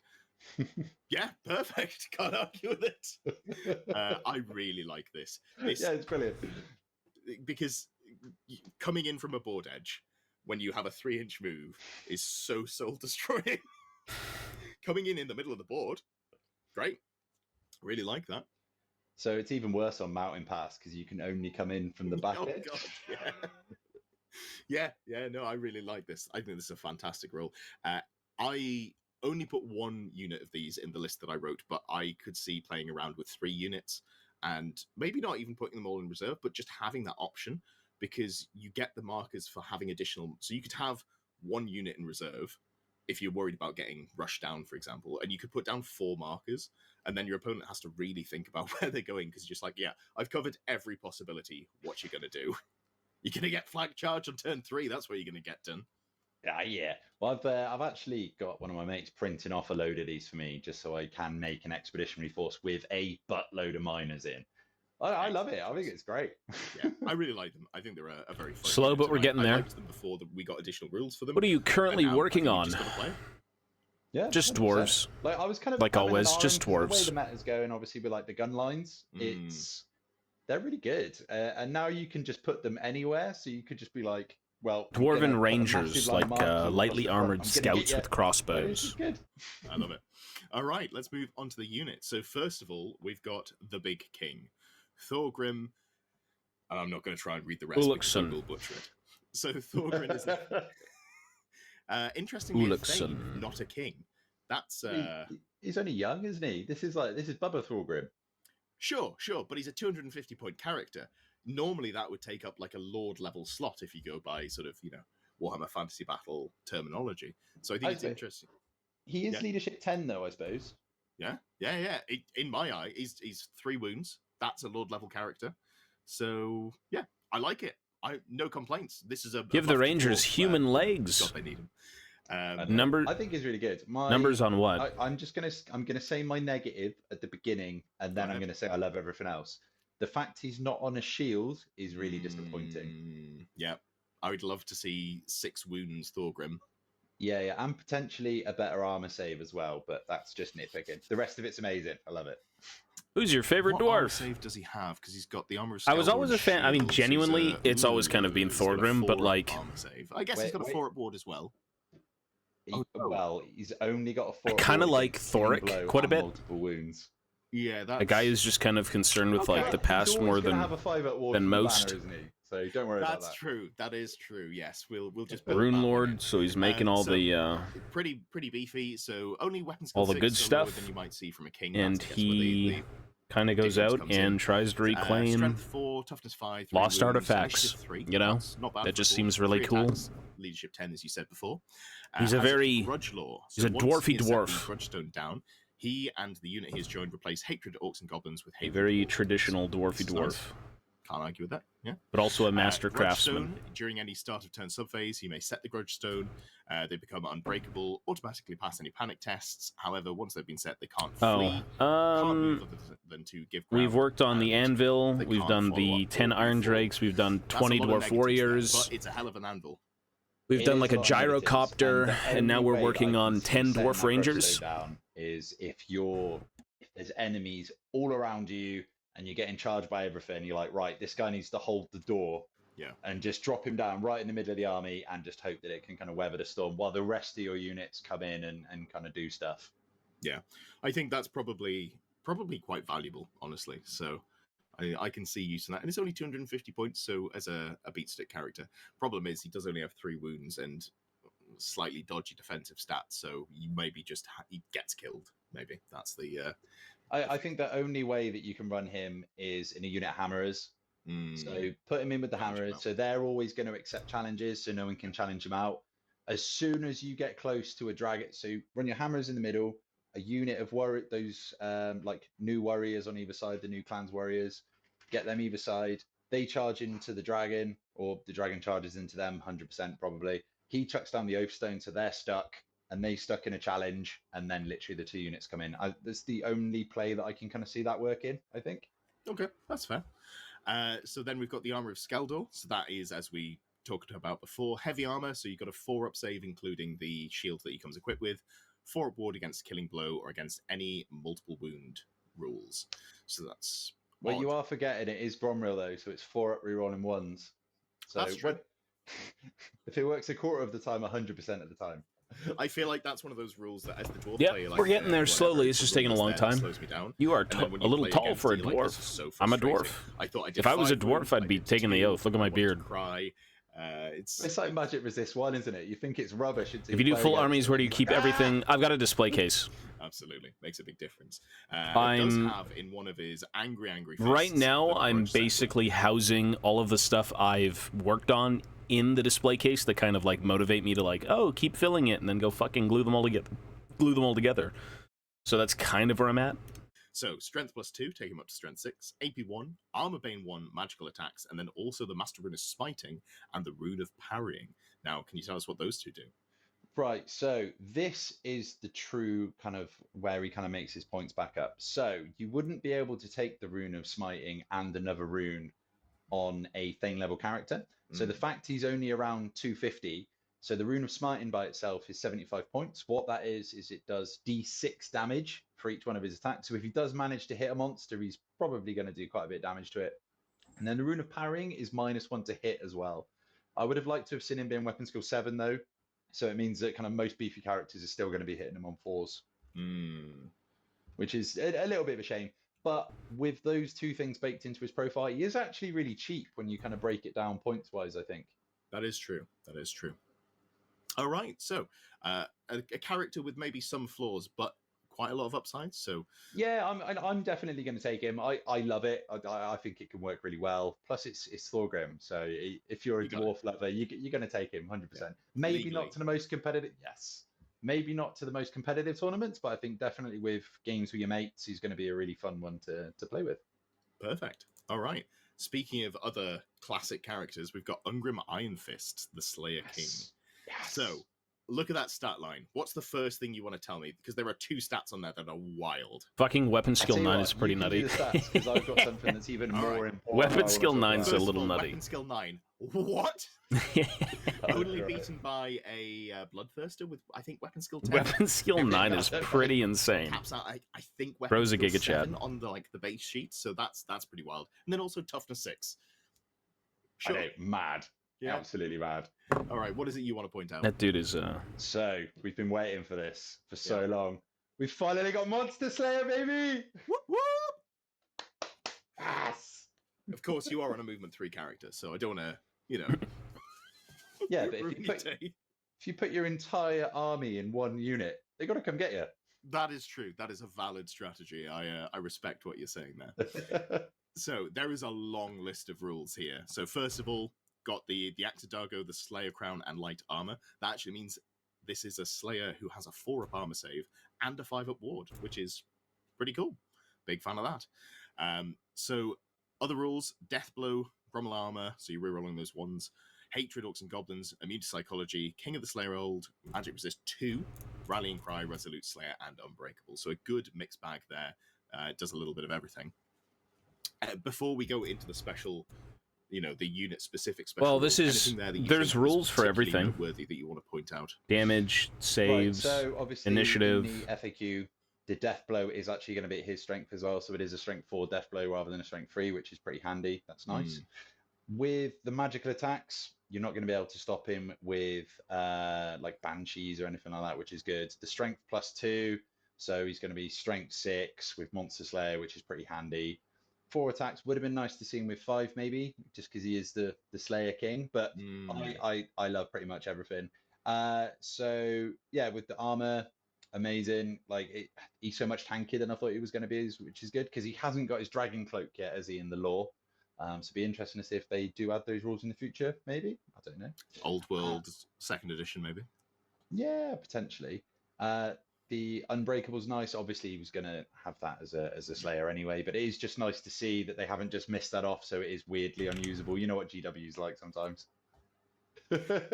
Something that I've literally just noticed is obviously his axe is not actually a great weapon. It's a magic weapon with +2 strength and extra AP, which is great, and Monster Slayer as well. Very nice.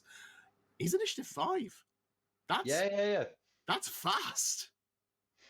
That's I'm a big fan of that. So what that means is if you're in a protracted combat for whatever reason, you're going to be striking before whatever monster you're fighting. So that's an extra level of don't know if I want to charge with my dragon.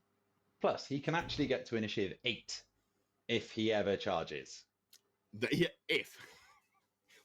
Well, to be fair, single characters like this are the things that you might see charging in a dwarf army. So That is actually noteworthy. And then you fight into some sort of elf with strikes first, and you get sad. But let's not worry about that. So, King of the Slayerhold may join a unit of hammerers or slayers, even though he does not have the loner special rule. A unit of hammerers joined by Ungrim gains the immune to psychology and unbreakable special rules for as long as he remains with the unit. In addition, if he's taken as the general of a royal clan specific army, you can take demon slayers and dragon slayers as characters, not to 1 slayers per 1,000 points as core, not to 4 doom seekers per 1,000 points as special. So that's actually brilliant. Like, Yeah. I really, really like the unbreakable hammerers. Like, I tend to not really take hammerers. I dunk on them all the time, just because they're quite expensive. But I think with Ungrin in them as well, and some of the kind of the movement shenanigans that you can do of the cart, I think we could actually make that really good now. I think. Yeah, no, I think so. I think hammers are really good, especially if you're playing a style where you're not sitting back and letting them come to you. If you're bristling up and sort of running into the middle of the board and you're less worried about someone getting behind you to kill your war machines, I think hammers have more value because if they want the points, they've got to kill the units. Yeah, 100%. I think if we're getting into the kind of lists where you're just throwing units across the board, like using the anvil to double move, using the cart to give them the plus, and every turn you're throwing one unit up, then the next unit up, I think they've got a place. I'd be quite. I might have to try some, which is good because I've got 35 of the little buggers painted. Perfect. I'm interested to see them do well. And the sort of Slayer army that was teased in the initial Warcom article 3 months ago, and then they've not actually written. This is like a stealth Slayer army, so I'm a big fan of that. Because I don't personally think it should have been one of the two. I don't think Slayers are interesting or well-rounded enough for that. But this gives you like a secret third Arcane Journal army, which is fantastic. Really Oh, we love a little stealth army, don't we? Yeah. Oh, yeah. Absolutely. Well, you mean I can run completely different stuff? Job's good. And then the third character. So we've had one for the Royal Clan there, but now we've got Burlock Damison. I think it is. Yeah, Burlock Damison. It's an engineer. You can only take it in anything that has an engineer. All right, that's nice and simple. 85 points. So this is a weird character. First of all, if anyone is aware of Overwatch, the video game, this feels like a straight rip of the character from their Chorborn, because you've got a hammer, which is like a forge hammer. You've got a rivet gun, and you fortify or you build things. So this feels like a straight, just 1-to-1 rip. I'm not sure how I feel about that one. I'm just slightly disappointed he doesn't have his metal arm. Yeah. Where's his metal arm gone? Obviously, he hasn't got that in the timeline yet. But yeah, that is fair. I mean, it's plenty of hobby conversion opportunity there, I guess you can go with. oh, So 100%. this is an engineer for 85 points with leadership 10. So nice little leadership bubble there if you want to go for it. Prepared positions, you can entrench a single non-character model whose troop type is Warp Machine and a single unit of Quarrelers or Thunderers. So you get partial cover, defending a low linear obstacle, and if they move, they lose the entrench. So this gives you, I think normal engineers can entrench just a War Machine. This gives it to the Quarrelers as well, basically. Yeah. So that does kind of, I know obviously Fanatics have been nerfed already, but this does also nerf Fanatics as well. So if you're behind a low linear obstacle and they're kind of flying into you, then they die. Perfect. That is pretty nice. You've got range finding optics. If you're not fleeing or engaged in combat once per turn during the shooting phase, a friendly unit of Quarrelers, Thunderers, or a War Machine within range can reroll any hit rolls of a 1 or reroll a single artillery dice. And you also don't get the -1 to hit for shooting at long range with his unit, which is nice, but... Ooh. What's that on? Is that on Thunderers as well? It's on any unit he joins, so you could even put him in ranges, but he wouldn't be able to reroll 1s to hit on that squad. So put him in the Thunderers, give the Thunderers the ability to move and shoot. Then suddenly they don't get the minus for moving and shoot. They do get the minus for moving and shooting, don't they? They get ponderous, basically. Yeah, they get ponderous, but they don't get the minus for long range. So suddenly you're moving and shooting, hitting on 4s. 5s, because you're only ballistic skill 3. No, I think it's only -1 with the handguns. Sure, but you'd be hitting on 4s natively, then you're -1 to 5s.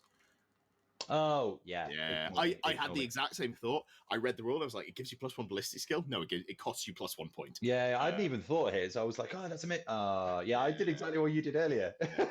What I like though is you might want to put it in a unit of quarrelers that you don't forward deploy and you just put in your deployment zone because they're hitting hitting on 3s anyway.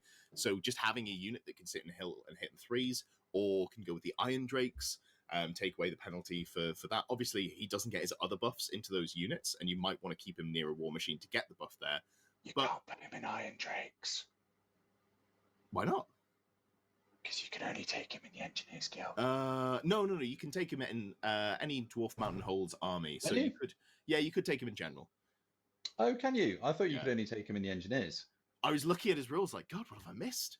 But yeah, so I think there's some interesting play patterns to open up there. I really like him a unit of like 8x2 Rangers sat on a hill next to some war machines. I think that is where he sort of shines. That's my expectation anyway. There's also Stand Back Chief. Can't be targeted by shooting or enemy spells within 3 inches of a war machine. Cool. Yeah, pretty standard for an engineer, really. Good though. Yeah, it's better than the regular Lookout Sir or lone character rules because it's just if you're within 3 inches of a war machine, you can't be targeted at all. You don't also have to be further away, which is nice. Cannonballs can't even ping you either, which is quite nice. Job's good. Then equipped with the Furnace Hammer. Now, I like the idea of this. I hate the execution. So you've got 3 attacks on your profile, your weapon skill 5, and it is a strength artillery die, flaming attack AP2. You get to make 3 attacks with it. But if you roll a misfire, not only do you lose all of your attacks, you lose a single wound. That is not okay. Mate, Why is that? You know, 100% all that you're going to roll is a 2, 2, and a misfire. Every time. It's grim. The he can't even re-roll the artillery die on himself. If it was just no, that's just sad. Yeah, it's whatever. Like if the strength was still tied to AP in Old World, it might be interesting because you're like, oh, if I roll like an 8 or a 10, I'm stripping away all of the save on this mega character, and I'm going to do something here. But just maybe I wound the dragon on 2s, and then I drop it to a 4-up save, and it gets the 5-up ward and the 5-up regen. It's whatever. Speaking of disappointments, the Rivet Gun. So, Rivet Gun, 10-inch range, strength 3, AP2, armor being 1. What is this for? Why is this here? It's for goblins. That's what it's for. If it hits, it does D3 hits. So this is like the better multiple shots. So you don't take -1, but if you get the hit, you get multiple hits. I don't love that. Wait, what about? It's amazing. Sure. I mean, it's fun, but I want to put him with some Rangers on a hill at the back of the board, and he's got a 10-inch gun. I don't care that he doesn't take long-range penalties. He's not going to be shooting anything. Anyway, how do you feel about this one before we quickly move on?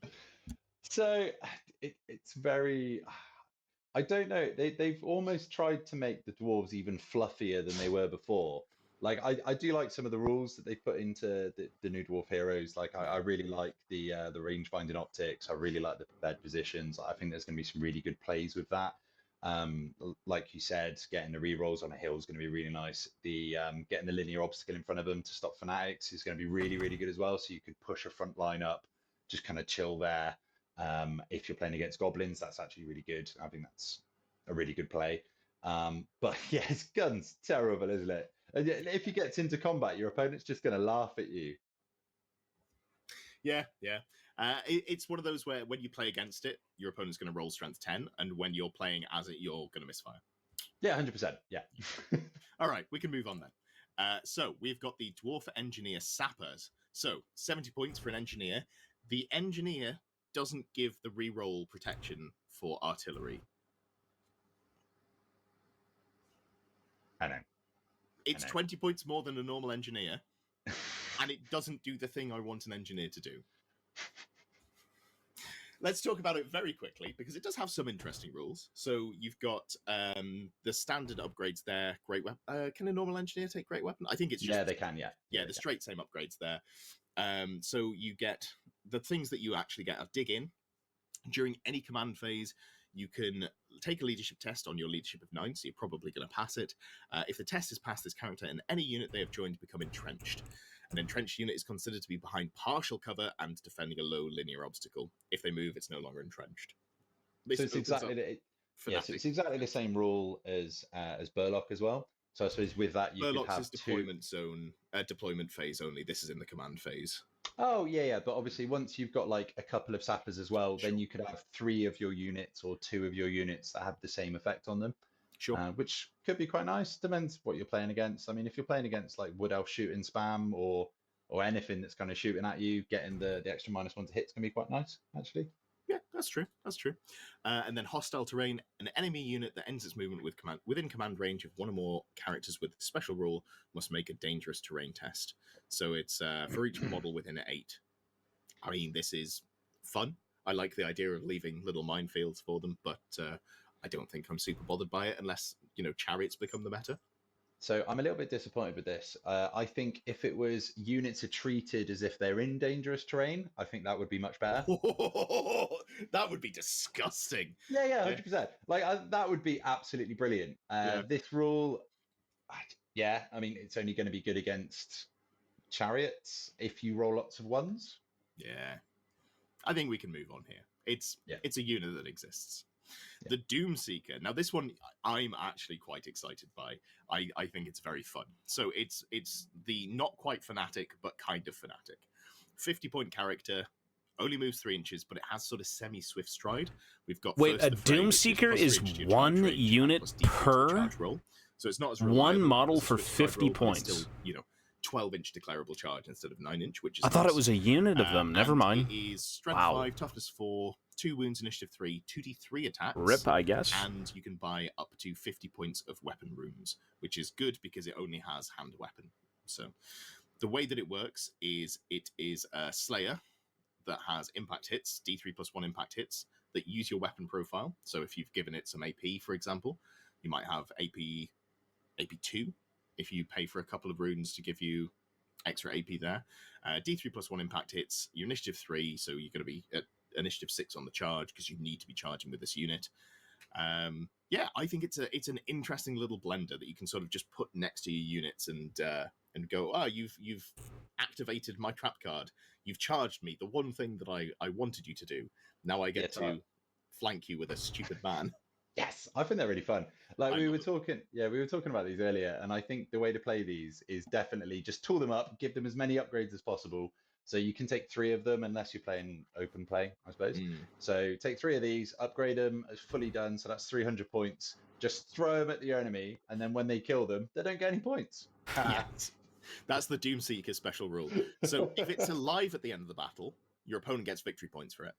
If it's dead, they get no victory points for it. So that's an interesting little bit of points to null there. I do like that. And then the Whirlwind of Death, that just says you can, when you wound, you're always wounded on a 4+, and also your impact hits are done at the profile of the hand weapon that you've equipped with magic runes there. You can take them as Dogs of War for Dwarves and Empires outside of, any army that can take them anyway. So nice to have there.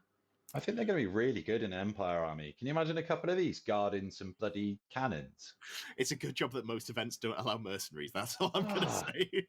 Oh, I know. That's going to make it even worse. You get near them, and then suddenly there's Doomseekers running at you. You're like, God. That Empire army that's been smashing you, you turn up and they're like, hey, I'm also playing dwarves. I've got 2 of these. Sucks to be you. I've got an Empire army plus dwarves. Yeah, I know. Yeah, do you know what these would be really good into? Dwarves, actually. Oh, that's so grim. Moving on, we've got the Royal Clan Warriors. So this is the Royal Host version of the warrior unit. So I want you to take the lead on this one because I'll be honest, I look at these and I Samuel, thank you, buddy. Warriors. I need you to tell me. Well, we're getting along very slow. So I love these guys and hate them at the same. No, I'm only joking. I love them. So basically, these guys. So they're only a little bit more expensive than a normal warrior. So they're only 10 points a model more. They're only 10 points a model, which is pretty good. So they're weapon skill 4, which is standard for a dwarf. They're strength 3, which is the same as a warrior, but there is a difference. So they have heavy armor, which is Gromril. So suddenly you've got a 5-up save for rerolling 1s, which is pretty handy. They come with hand weapon and shield as stock. So if you're going to keep them with that, it's a 4-up save rerolling 1s. But you've also got Gromwheel weapons as well, which they didn't have before. So you're going to be getting the AP, which is pretty handy. But they're only strength 3. So what you're going to do when they're only strength 3, you're going to take the Great Mochi, Weapon, Mochi. which is an extra point per Mochi, model. no! So what that does Stop is it! it's Gromwheel Great Axe. So it's strength +2, so it's strength 5. AP 3. How good is that? And because it's Gromwheel, like it's just amazing, isn't it? So it requires 2 hands, and it is strike last, unfortunately. So it's not going to get any of that hammer shenanigans. But the I really like it. Plus, you got to remember as well with the Royal Clans list, if you can charge, you're going to be. Give me +1 1 strength, sec. So you could be 1 strength 6 second. with these boys. Mochi, I swear to God, be quiet, baby Mochi. You are man. Damn it. What are you doing, Mochi? Why are you barking? Why is he barking so much?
All right. Mochi's a bastard. Mochi is a bastard. Yeah, this is interesting. So you get Grummel weapons Shut and Grummel up! armor for effectively Little baby +1 Mochi, be point quiet. over You a normal know warrior. it. So normal warrior is 8 points. These He's are 10, chilling. but you get the shields for. I leave for 1 second and he starts barking right, again. So the other things that these guys can do, so Like they crazy can upgrade dog. them to be drilled. You can upgrade them to be veteran, and I really, really would suggest doing veteran just in case you're playing against anything that does leadership debuff shenanigans or makes you roll leadership tests. It's a really, really good upgrade. Not many people try and do it, but I would honestly suggest doing it. Now, the most interesting thing I think that you can give this unit is stubborn. Yeah. Like, that's amazing because you're not going to be taking the hand weapon shield unless you're going to run a couple of support units. So you're going to lose shield wall, but stubborn is brilliant. Because the tactic behind these is going to be you create either a Death Star or some kind of like mini little Death Stars. You're running up the board. The enemy's going to slam into you. You pop your stubborn, so you fall back a little bit. And then hopefully you can push in your turn, charge them, and then you get the +1 strength. So suddenly you're at strength 6 with the big axes, AP3, and try and do some damage. I'd forgotten about that. Yeah. You know what? I actually, and I don't know if this is right, but I want to try these with just hand weapons and shield and run them as sort of budget iron breakers. I think that's really interesting. What are you going to give them? You'd give them drilled, you'd give them stubborn, so you're looking at 13 points a model, but you're still strength 4 if you get the charge off or if you follow up. So you can stack your combat res in there. You've got your strength 4. I haven't done any of that potentially stuff, man. I've been so attacks damn if you busy, get and that now that +1 I'm strength from concerned your with like host. old world Warhammer Fantasy, that's I just have no interesting. time for anything. I would Yeah, and obviously like if you're to try running Unfortunately. the anvil as well, you can turn them into I wish I did, but better iron breakers, really. I suppose. I know exactly where they are. They're That's for sitting sure. in a box, Yeah, yeah, yeah. and okay, I would love interesting. to I do like it. them, but I I do like just the Grumble Great Axe, though. So I have no Baby willpower to do is just anything so Star Wars disgusting. right now. I know, it's so good. Zero isn't Star Wars related stuff. All right, so moving on, we have got It would be the awesome. Imperial Dwarf Mercenaries. Apologies for cutting off the top of that. But this is like, These are heavy. this is where I'm at. infantry, 8 points a model. So these if the are, old am I right world in wasn't thinking these are around, I'd basically just probably be working if on you them. want to But take dwarf warriors and or quarrelers and since or Warhammer Fantasy's the hotness, thunderers outside of playing Army of dwarves. Dwarves, if you had yeah, to ballpark it, basically, a couple the lore months. behind these a couple, guys like if is I these was are only dwarves that working kind of on wander maybe down into the one Empire. unit They or don't 2 actually units at a live in time, any I could character probably anymore. finish So them in a these month. are just dwarves that. But when fight you're for working men, on a fight for giant beer, 2,000-point army from scratch, so they're just kind of happy with to also fight conversions, in, so you're kind of like any making kind your of own little Empire parts army. and, Well, any kind of good army, I suppose. But you they're know, usually in the Empire. aesthetically making your There's actually units some look a really little good bit models different. for Like these you get behind the backpacks and miniatures shit like which that. are dwarf spearmen. It takes a very with long time, Empire costumes on, especially which when is you don't really do cool. this all day, because I just Nice. don't. That is the one thing, I guess, that because everything else you can kind of take these as like a regular unit. There's no sort of upgrade over warriors or one of the other core units. But A lot the of spears, being able to take those takes you up to a lofty initiative. a lot of this 3. hobby I'm is sure kind of that'll slow matter. burned. Fighting extra ranks is quite nice. I If do you're like that. creative, Okay, cool. I your don't think there's much to say brain will here. kind of It's like basically tell just you to warriors do with different spears. That's things, the only sort of benefit. and those Cool. different things take a Scout while. Gyrocopter. This is -1 toughness and -1 No, it's a wound as well. it's a Is pretty that big correct from undertaking. the basic Like, there's a Gyrocopter? lot to do. Yes, Some people can but finish them in a that's few the days. trade-off Like for a what you unit of can 20 do guys, with if you it, don't though. care about Mm. conversions, if you don't want to do any crazy And it's like a core tax basing, as well. So you could it's you gonna could bump be them really- out and be done. No, I think they're really. I think But they're really good. But Since could be really I bad at haven't the really same finished time. an army, So realistically, here's the first thing that I noticed in about over it. 10 It years, costs 60 points, 5 which of is those the same as years, a no normal chance. Gyrocopter. You lose Even some before things, that, you Warhammer gain a Fantasy little was bit of dead, new and that was content, kind of my game. But you get the clatter gun. Normally it's 70 points for a clatter gun. I'm on a kind of trying to Gyrocopter, do so I it to the really best like of my that, ability, because you get the mobile shooting platform. like almost as a for redo 10 from my points cheaper. childhood. Now that I know more The rules and I'm on more this, you've got patient, Fire and flee, fly 10, so 2 inches faster than a regular Gyrocopter. Hatred, obviously, hit and run. So being able to, if you win combat, fall back in good order instead of pursuing. Impact hits D3, same as normal. Magic resist skirmishes alongside extend formation for a 3-inch so yeah, skirmish formation. Swift selling stride lots of and old world vanguard. stuff. That's cool, So man. there's a And lot that's of the stuff hotness, very dude. Are you similar printing to like normal what Gyrocopter. It's goblins and basically shit? just a bit Because lighter, green a bit skins are kind of faster. popular. I think dwarves are And, popular. What's the other thing on there? It only has heavy armor. Am I right in thinking Gyrocopters have full plate as well? That's the Yeah. So gyrocopters. Bigger do, stuff on the they've got go. four Yeah, save. it's good to kind of have like a This game does plan. have fly 10. It's as well, good though, to so it is organize and kind of so like figure out. Let me I pause like this. them. It's good to just organize yourself. At least for me, I need structure. Like, I can have an idea on the fly, and then, like, as an example, I've had a few ideas on the fly, and I would just start cutting out random bits and, like, blue tacking them together as ideas, just because I have that idea at that specific time. But for me, it's always kind of write up a plan, write down everything I want to do with it, and then do that in order. So, like, the Dwarf Rangers are probably the hardest thing to build in the entire army, just because they're the most conversions. They don't have miniatures, and you kind of want to make them a little bit of a standout. They need kind of that rugged outdoor look. And for that reason, they just take the longest, and they're the most creative of the army. But you know, for like Dwarf Warriors or Thunderers, like generic troops, like, you know, there's a few conversions, like each weapon head is different. Each shield is different. Maybe putting a few more bits on is different. Like, there's a lot of things you can do with armies if you want to be creative, but it does take up a lot more time. I tend to test new things on my best minis, and usually it gives amazing effects, but sometimes fucks up too. Experimentation is fun. Yeah. Like building stuff or painting certain things. I would never experiment on expensive minis. I would just use a bunch of like half-painted beater, you know, cut-up garbage minis if I have them lying around. But, you know, conceptualizing things, for me, I actually have, like, again, notebooks. I like writing in little books on things, like use certain bits, make them look a certain way. You put a little bit of like a lore tidbit so it can kind of remind you on how you want to build them if you want to go on the lore. But, you know, just making them more unique and lived in and feel like they're actually there instead of just little miniature pieces. But yeah, lots of conversions. The Rangers are taking so long, and this is only 10 of them. I think I've been working on them for probably over a week now, and I'm not even done, not even close. Green stuff hoods, that's exactly what I'm doing. Yeah, that's a good start. Lots of gobs and a set of frog riders. That's kind of cool. Do they send you the STLs, or do you just, like, have them on hand? I would imagine if someone has an STL, they can maybe send it to you, and then you print it for them. Elf Corsairs as Slayers.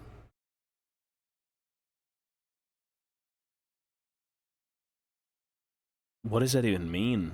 Like, you're making elven unit slayers?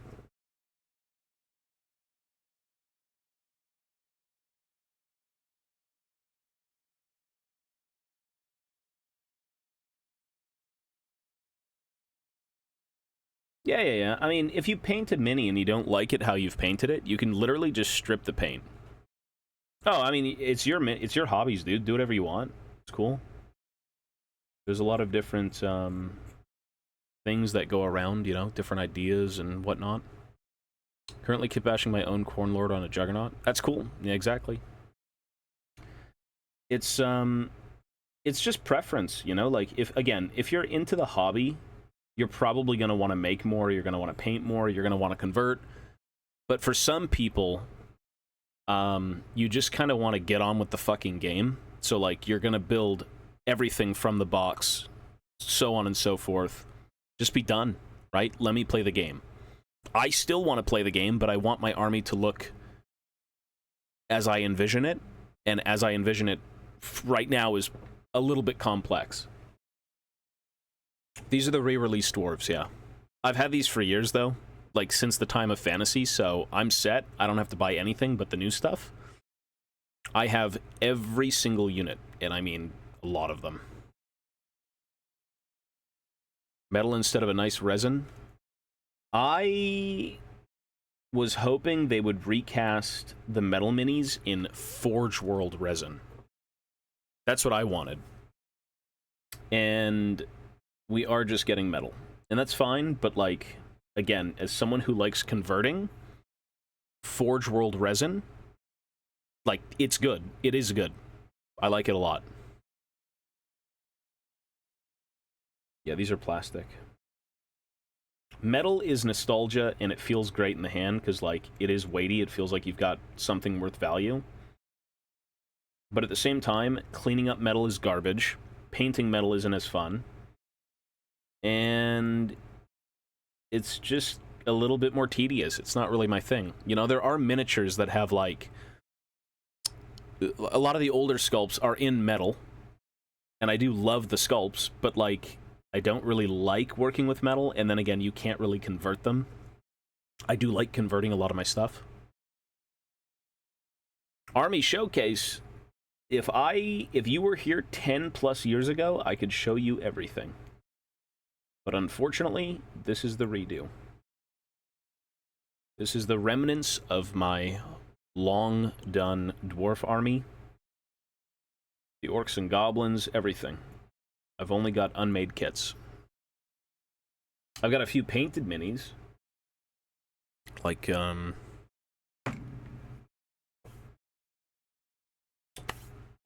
oldest thing I have is from, again, like 2006. I think this was when Skull Pass first came out. I painted these around that time. And, I think I was like 10 or 11. This is the only thing remaining of, like, my old fantasy stuff. Yeah, and this is like a dinky little broken up, you know, dusty unit of Night Goblins. That's old, very old for me, but the only things I've done in recent years are these guys. So, it's like a Lord of the Rings Dwarf Warrior, and then a Warhammer Fantasy Dwarf Warrior, which is on a circle base, not a square. But, yeah. Just as, like, test paints. I'm going to be test painting a lot of other stuff, just so I can kind of, like, fine-tune how I want to paint my dwarves, but I don't tend to paint often because I'm always trying to build something. So, like, the ideal scenario for me would be to finish the 2,000-point army, to completely build it, base it, and then what I would do is start painting one-off test pieces with different schemes and, you know, different techniques and whatnot until I'm happy, and then I would go apply it to the army. Because I'm not going to sit here, fucking convert 10 rangers that take upwards of a month, and then be like, okay, great, let's test paint the rangers that we just built over a month. It's not really worth it. I'd rather kind of be happy with it instead of immediately hate it and want to, like, scrape all the plastic off.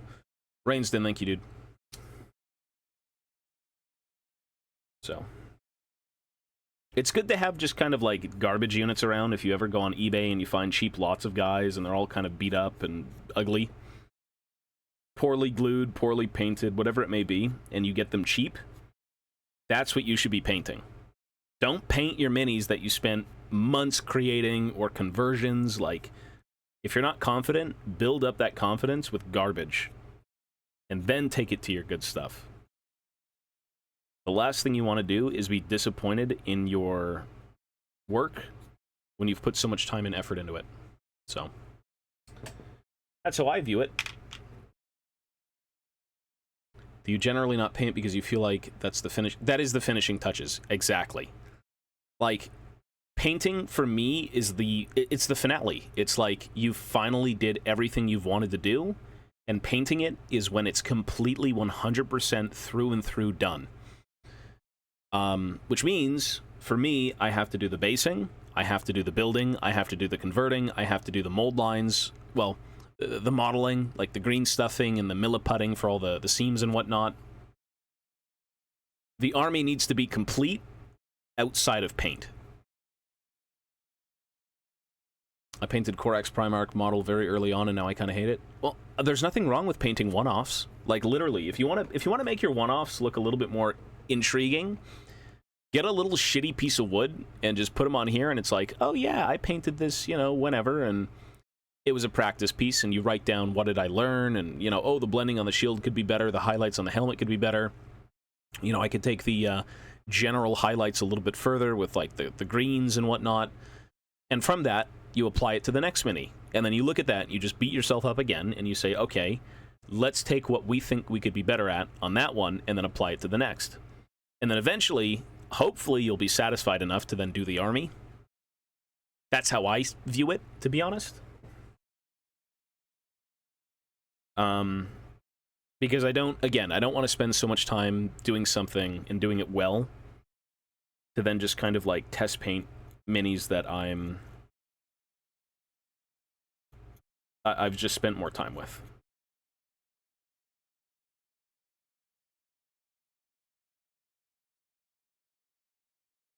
It's 3,000. Exactly, that's what I'm saying, right? Like, I'm in my youth, I guess it's just because I've done Warhammer for like at least 20 years now.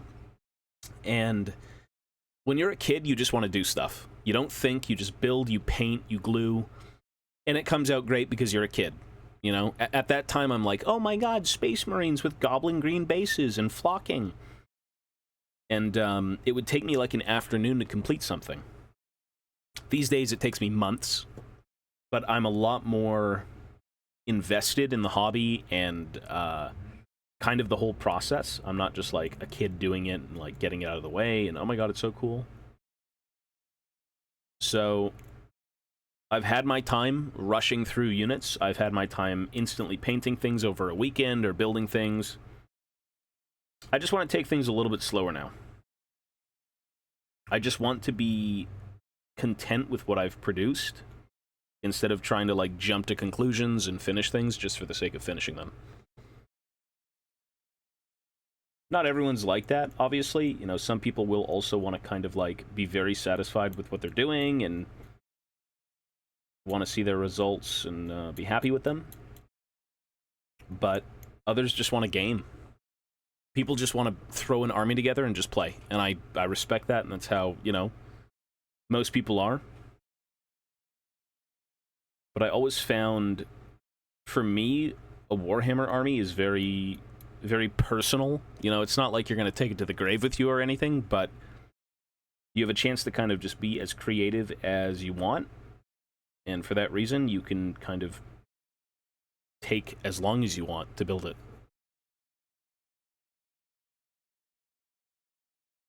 Yeah. I want to paint them again using everything I've learned. Exactly. And you know, I wouldn't even say that. I would say don't even repaint them. I would say use them as a bit of like nostalgia. Or just have them around as like a spare army. Because like, if you want to repaint plastics, you're not going to have fun scraping it. Like, repainting plastic, good luck. Pizza, yo, buddy.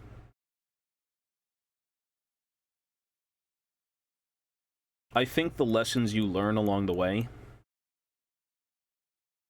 are great, but like I don't think I'd go back and redo everything.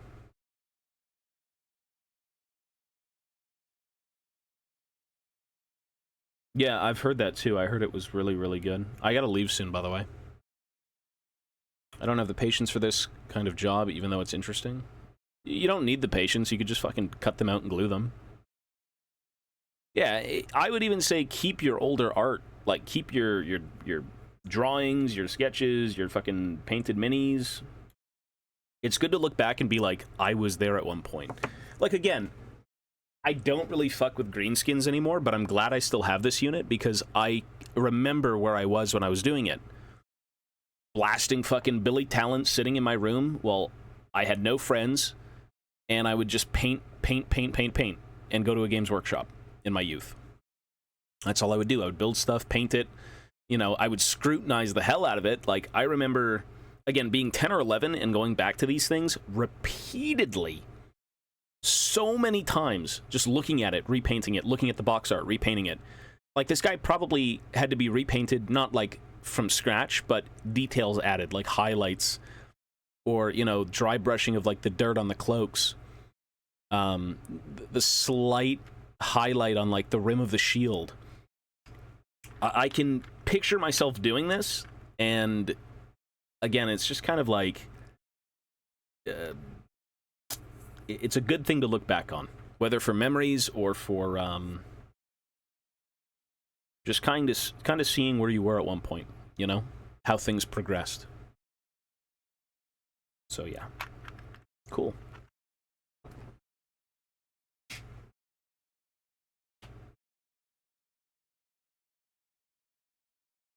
Okay, I gotta go in about 15 minutes, okay?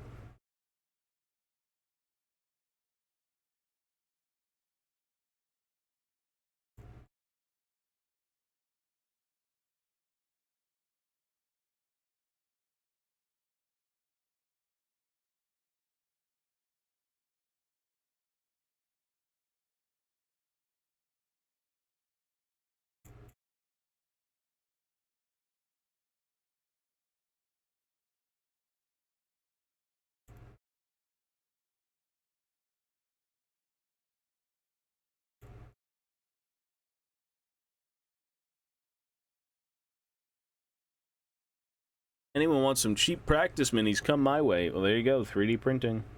Etsy. Great service. Good prices. Test paint some minis. Yeah, test painting is,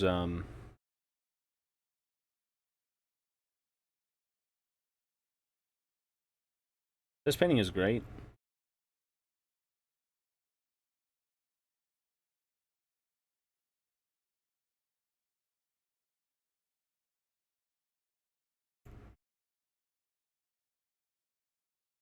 Not everyone does it. Not everyone fucking, you know, test paint stuff, but yeah, I don't think I'll be hosting whoever the fuck that is.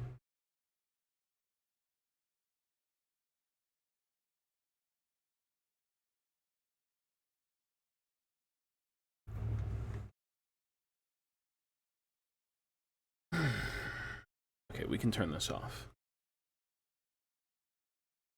Interesting thoughts, though. I do want to play fantasy. Or I should say, old world.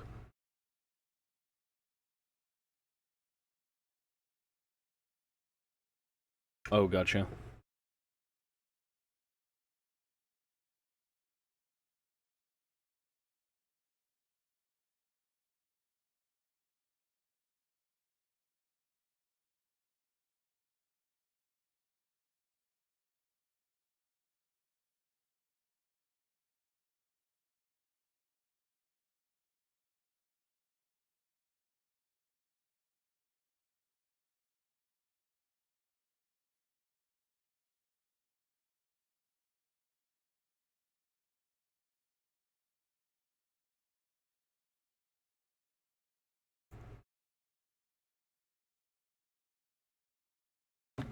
Oops.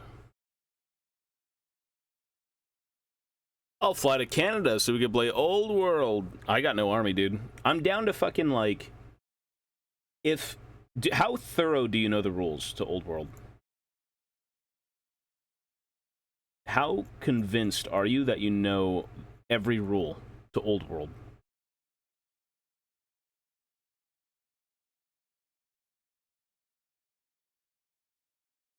Because I want to do tabletop sim, but I want to start playing with someone who knows everything.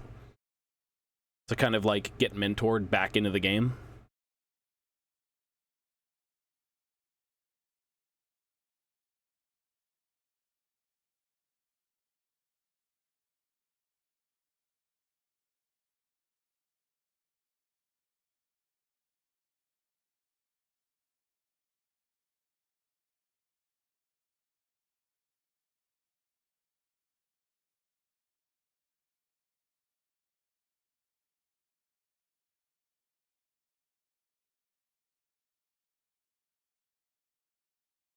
Oh, God. Well, I'm talking about the main game. I'm not even talking about, like, the armies. Just, like, the general setup.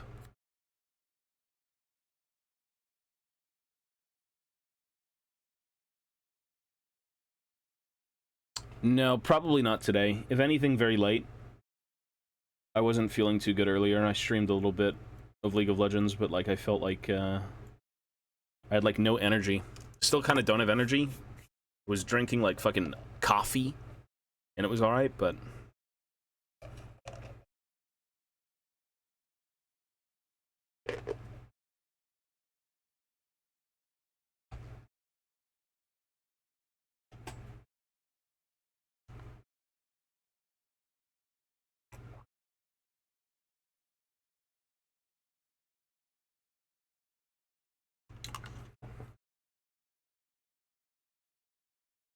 But yeah, I gotta go in about 10 minutes.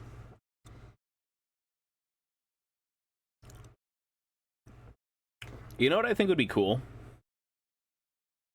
Is doing tabletop sim Spearhead. Would anyone here do tabletop sim Spearhead with me?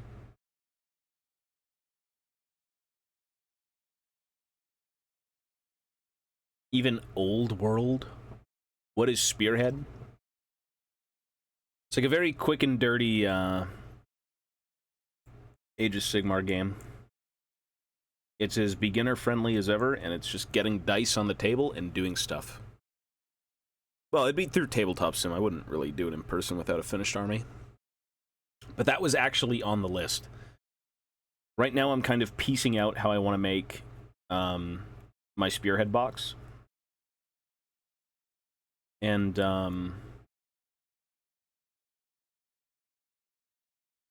we're gonna see if I can complete it.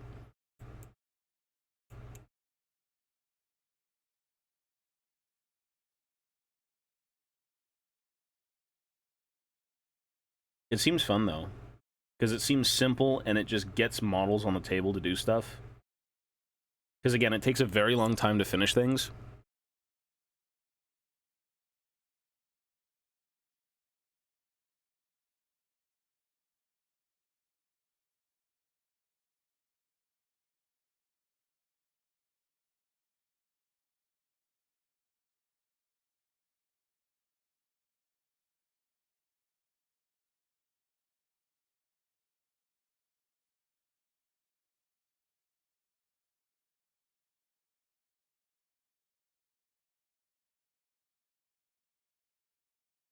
You are one of the old legend persons that we feel good to watch his old school skills.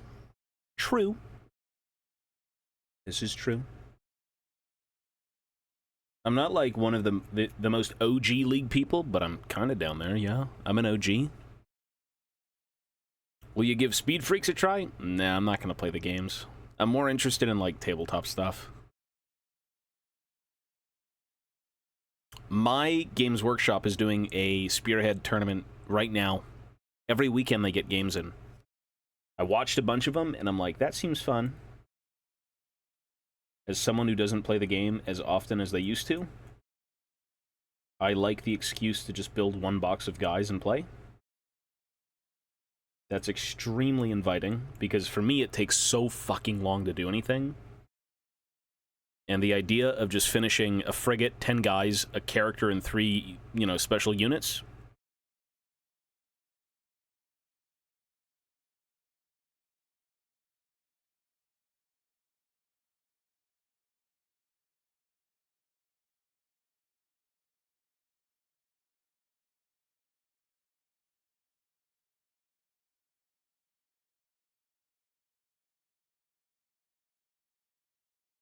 Played it this past weekend. What are you playing? What faction?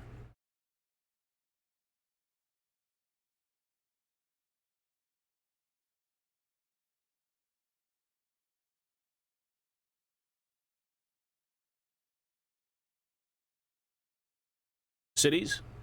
I think we talked about that. I actually had the city stuff in my hands, and I'm like, I'm not buying this. I looked at their spearhead box, and it was so boring. There's no variety in terms of, like, shooting. It's just more of a bunch of units running at you and then a cannon. Exactly, I don't want to. Yeah, I don't want to do Ram Riders. Yeah, we talked about it.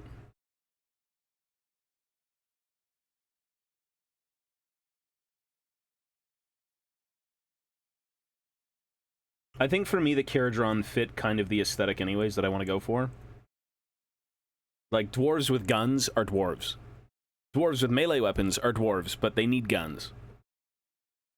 You gotta have some sort of black powder in there.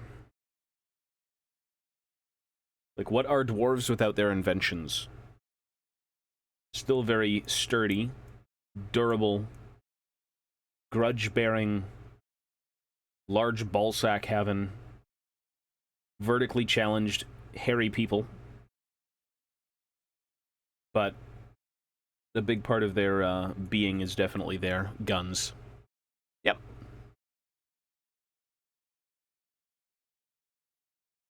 I just like reasons to convert. It's essentially... the lore I want to do for it is it's a giant field test. So... the Archanaut Admiral is kind of overseeing all of the apprentices and their, you know, new contraptioned handguns or, like, fucking cog hammers and cog axes, whatever it may be.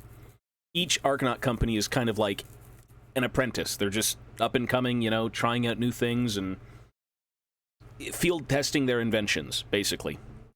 Same thing with the Sky Wardens, you know. Oh my god, the dwarves have these, like,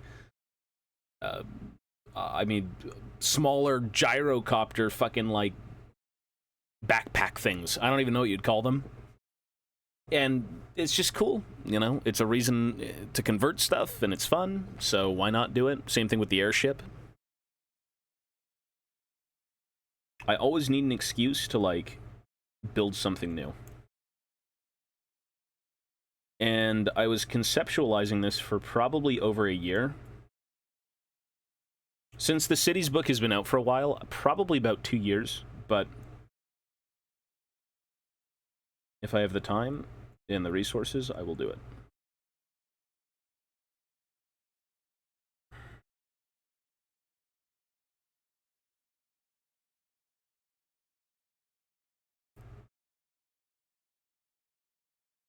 I've never seen a dwarf with a longbow, only crossbows.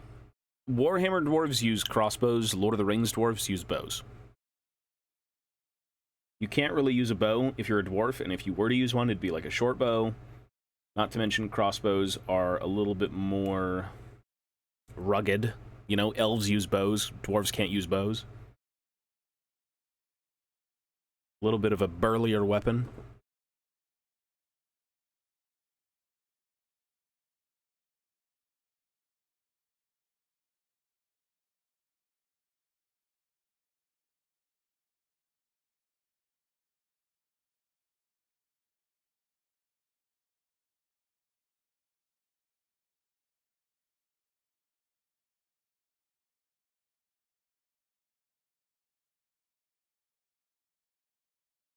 Wait, you know what? What does this even say? These are the spearhead cards, but what does it say for the Archanaut? 4 Archanaut must be armed with pistols and cutters. 1 is armed with a sky pike. The other unit has 3 with pistols and cutters. 1 has a volley gun, and 1 has a light skyhook. So I'd have to make a dwarven minigun, which is very doable if I just use the Caradron bits and then kind of bash them into, like, fantasy models. I wouldn't have to make it. I just have to detail it a little bit differently.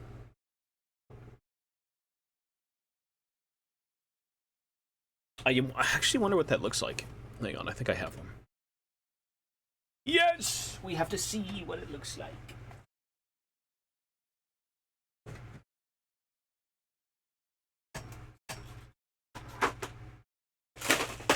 Oh god.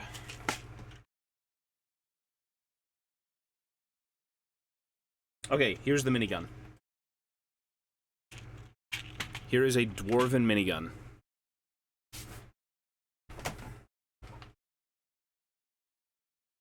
It is way too fucking big.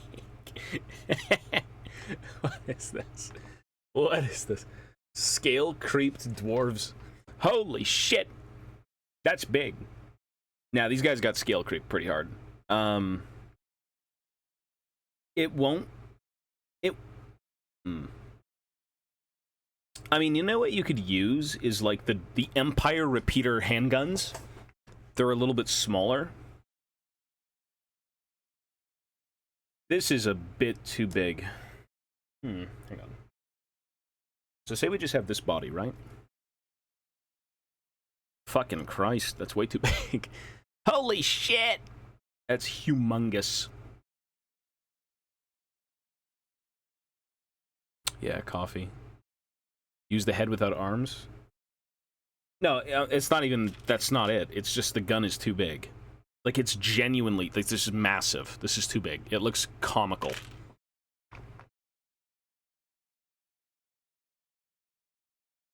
I think I need it to be... It would look... If I was to chop the barrel down right here... Or again, use, like, Empire bits. I think I have a few...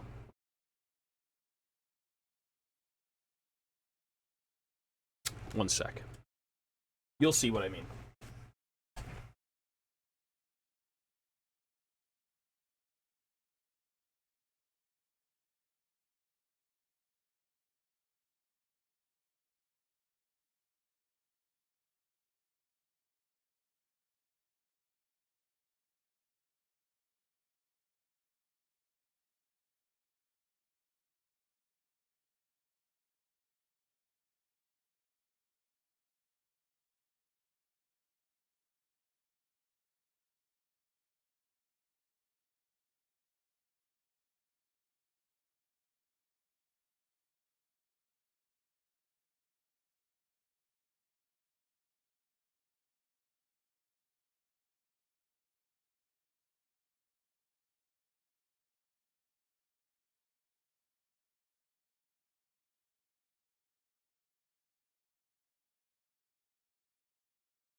Where is this?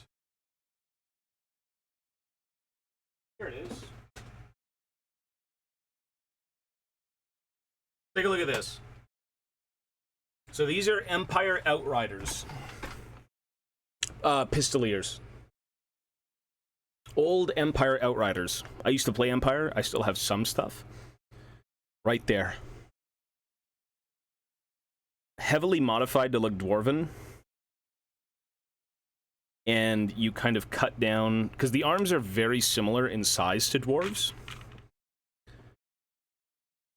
Oh yeah, look at that. Right?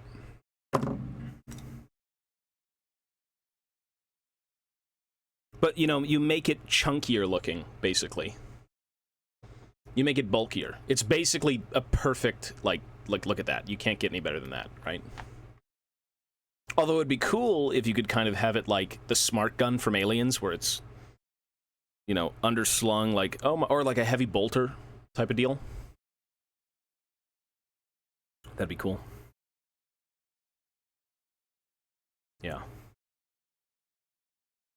Because this one is incredibly chunky and very much is dwarvish, but like you can bulk this up to make it look better. You can put like weird like dwarven things. Make his cuff a bit bigger, whatever, you know, make it look like it's the part.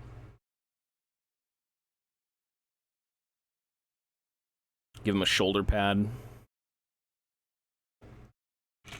The grenade launcher's here too, I think. Fucking, the grenade launcher.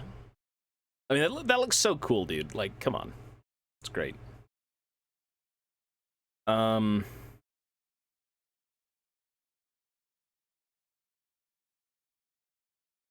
Is this even chunkier? This is even chunkier, this one? Interesting.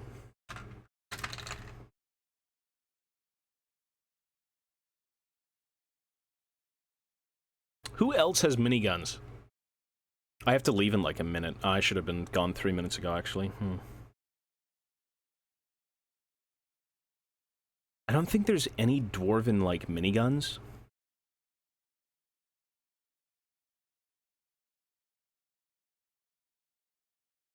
I have absolutely no fucking idea. Horn from the Rangers. And add it to this thing? To make it stubby? I mean, you kind of want the rotating barrels.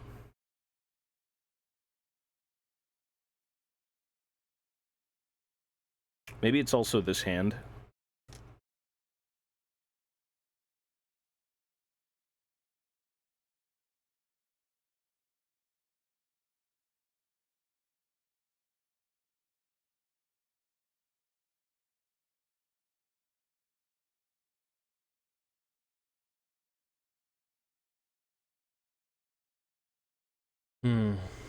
Either way, I want to mess with it. It's not really a problem right now. This thing is too fucking big, though. Like, that is... Like, these dwarves got scale creeped pretty hard for, like, the Age of Sigmar ones. You search for... Oh! You're talking about... Oh, there's a horn right there, eh? Oh, right here. It looks a little too flimsy. I was actually eyeballing one. I think I was eyeballing a big one from, like, a Chaos Sprue. I mean, that perfectly works if you just kind of, like, model the hand. Let's just cut this off. My gripe is it's too skinny. This don't look like a Ranger horn. It's perfectly posed if you actually cleaned it up. Like, you could literally chop that down. And it'd be like that. Right. Which looks amazing. That looks seamless, but...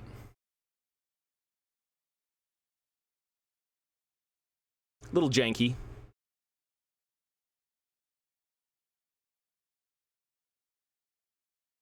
It's an idea, though. Anyways, I gotta go, folks. I will be on later tonight, maybe on the main channel or the second channel. I don't know yet. I do have to leave, though, so everyone take care, stay safe, have a great fucking night. Be well. And,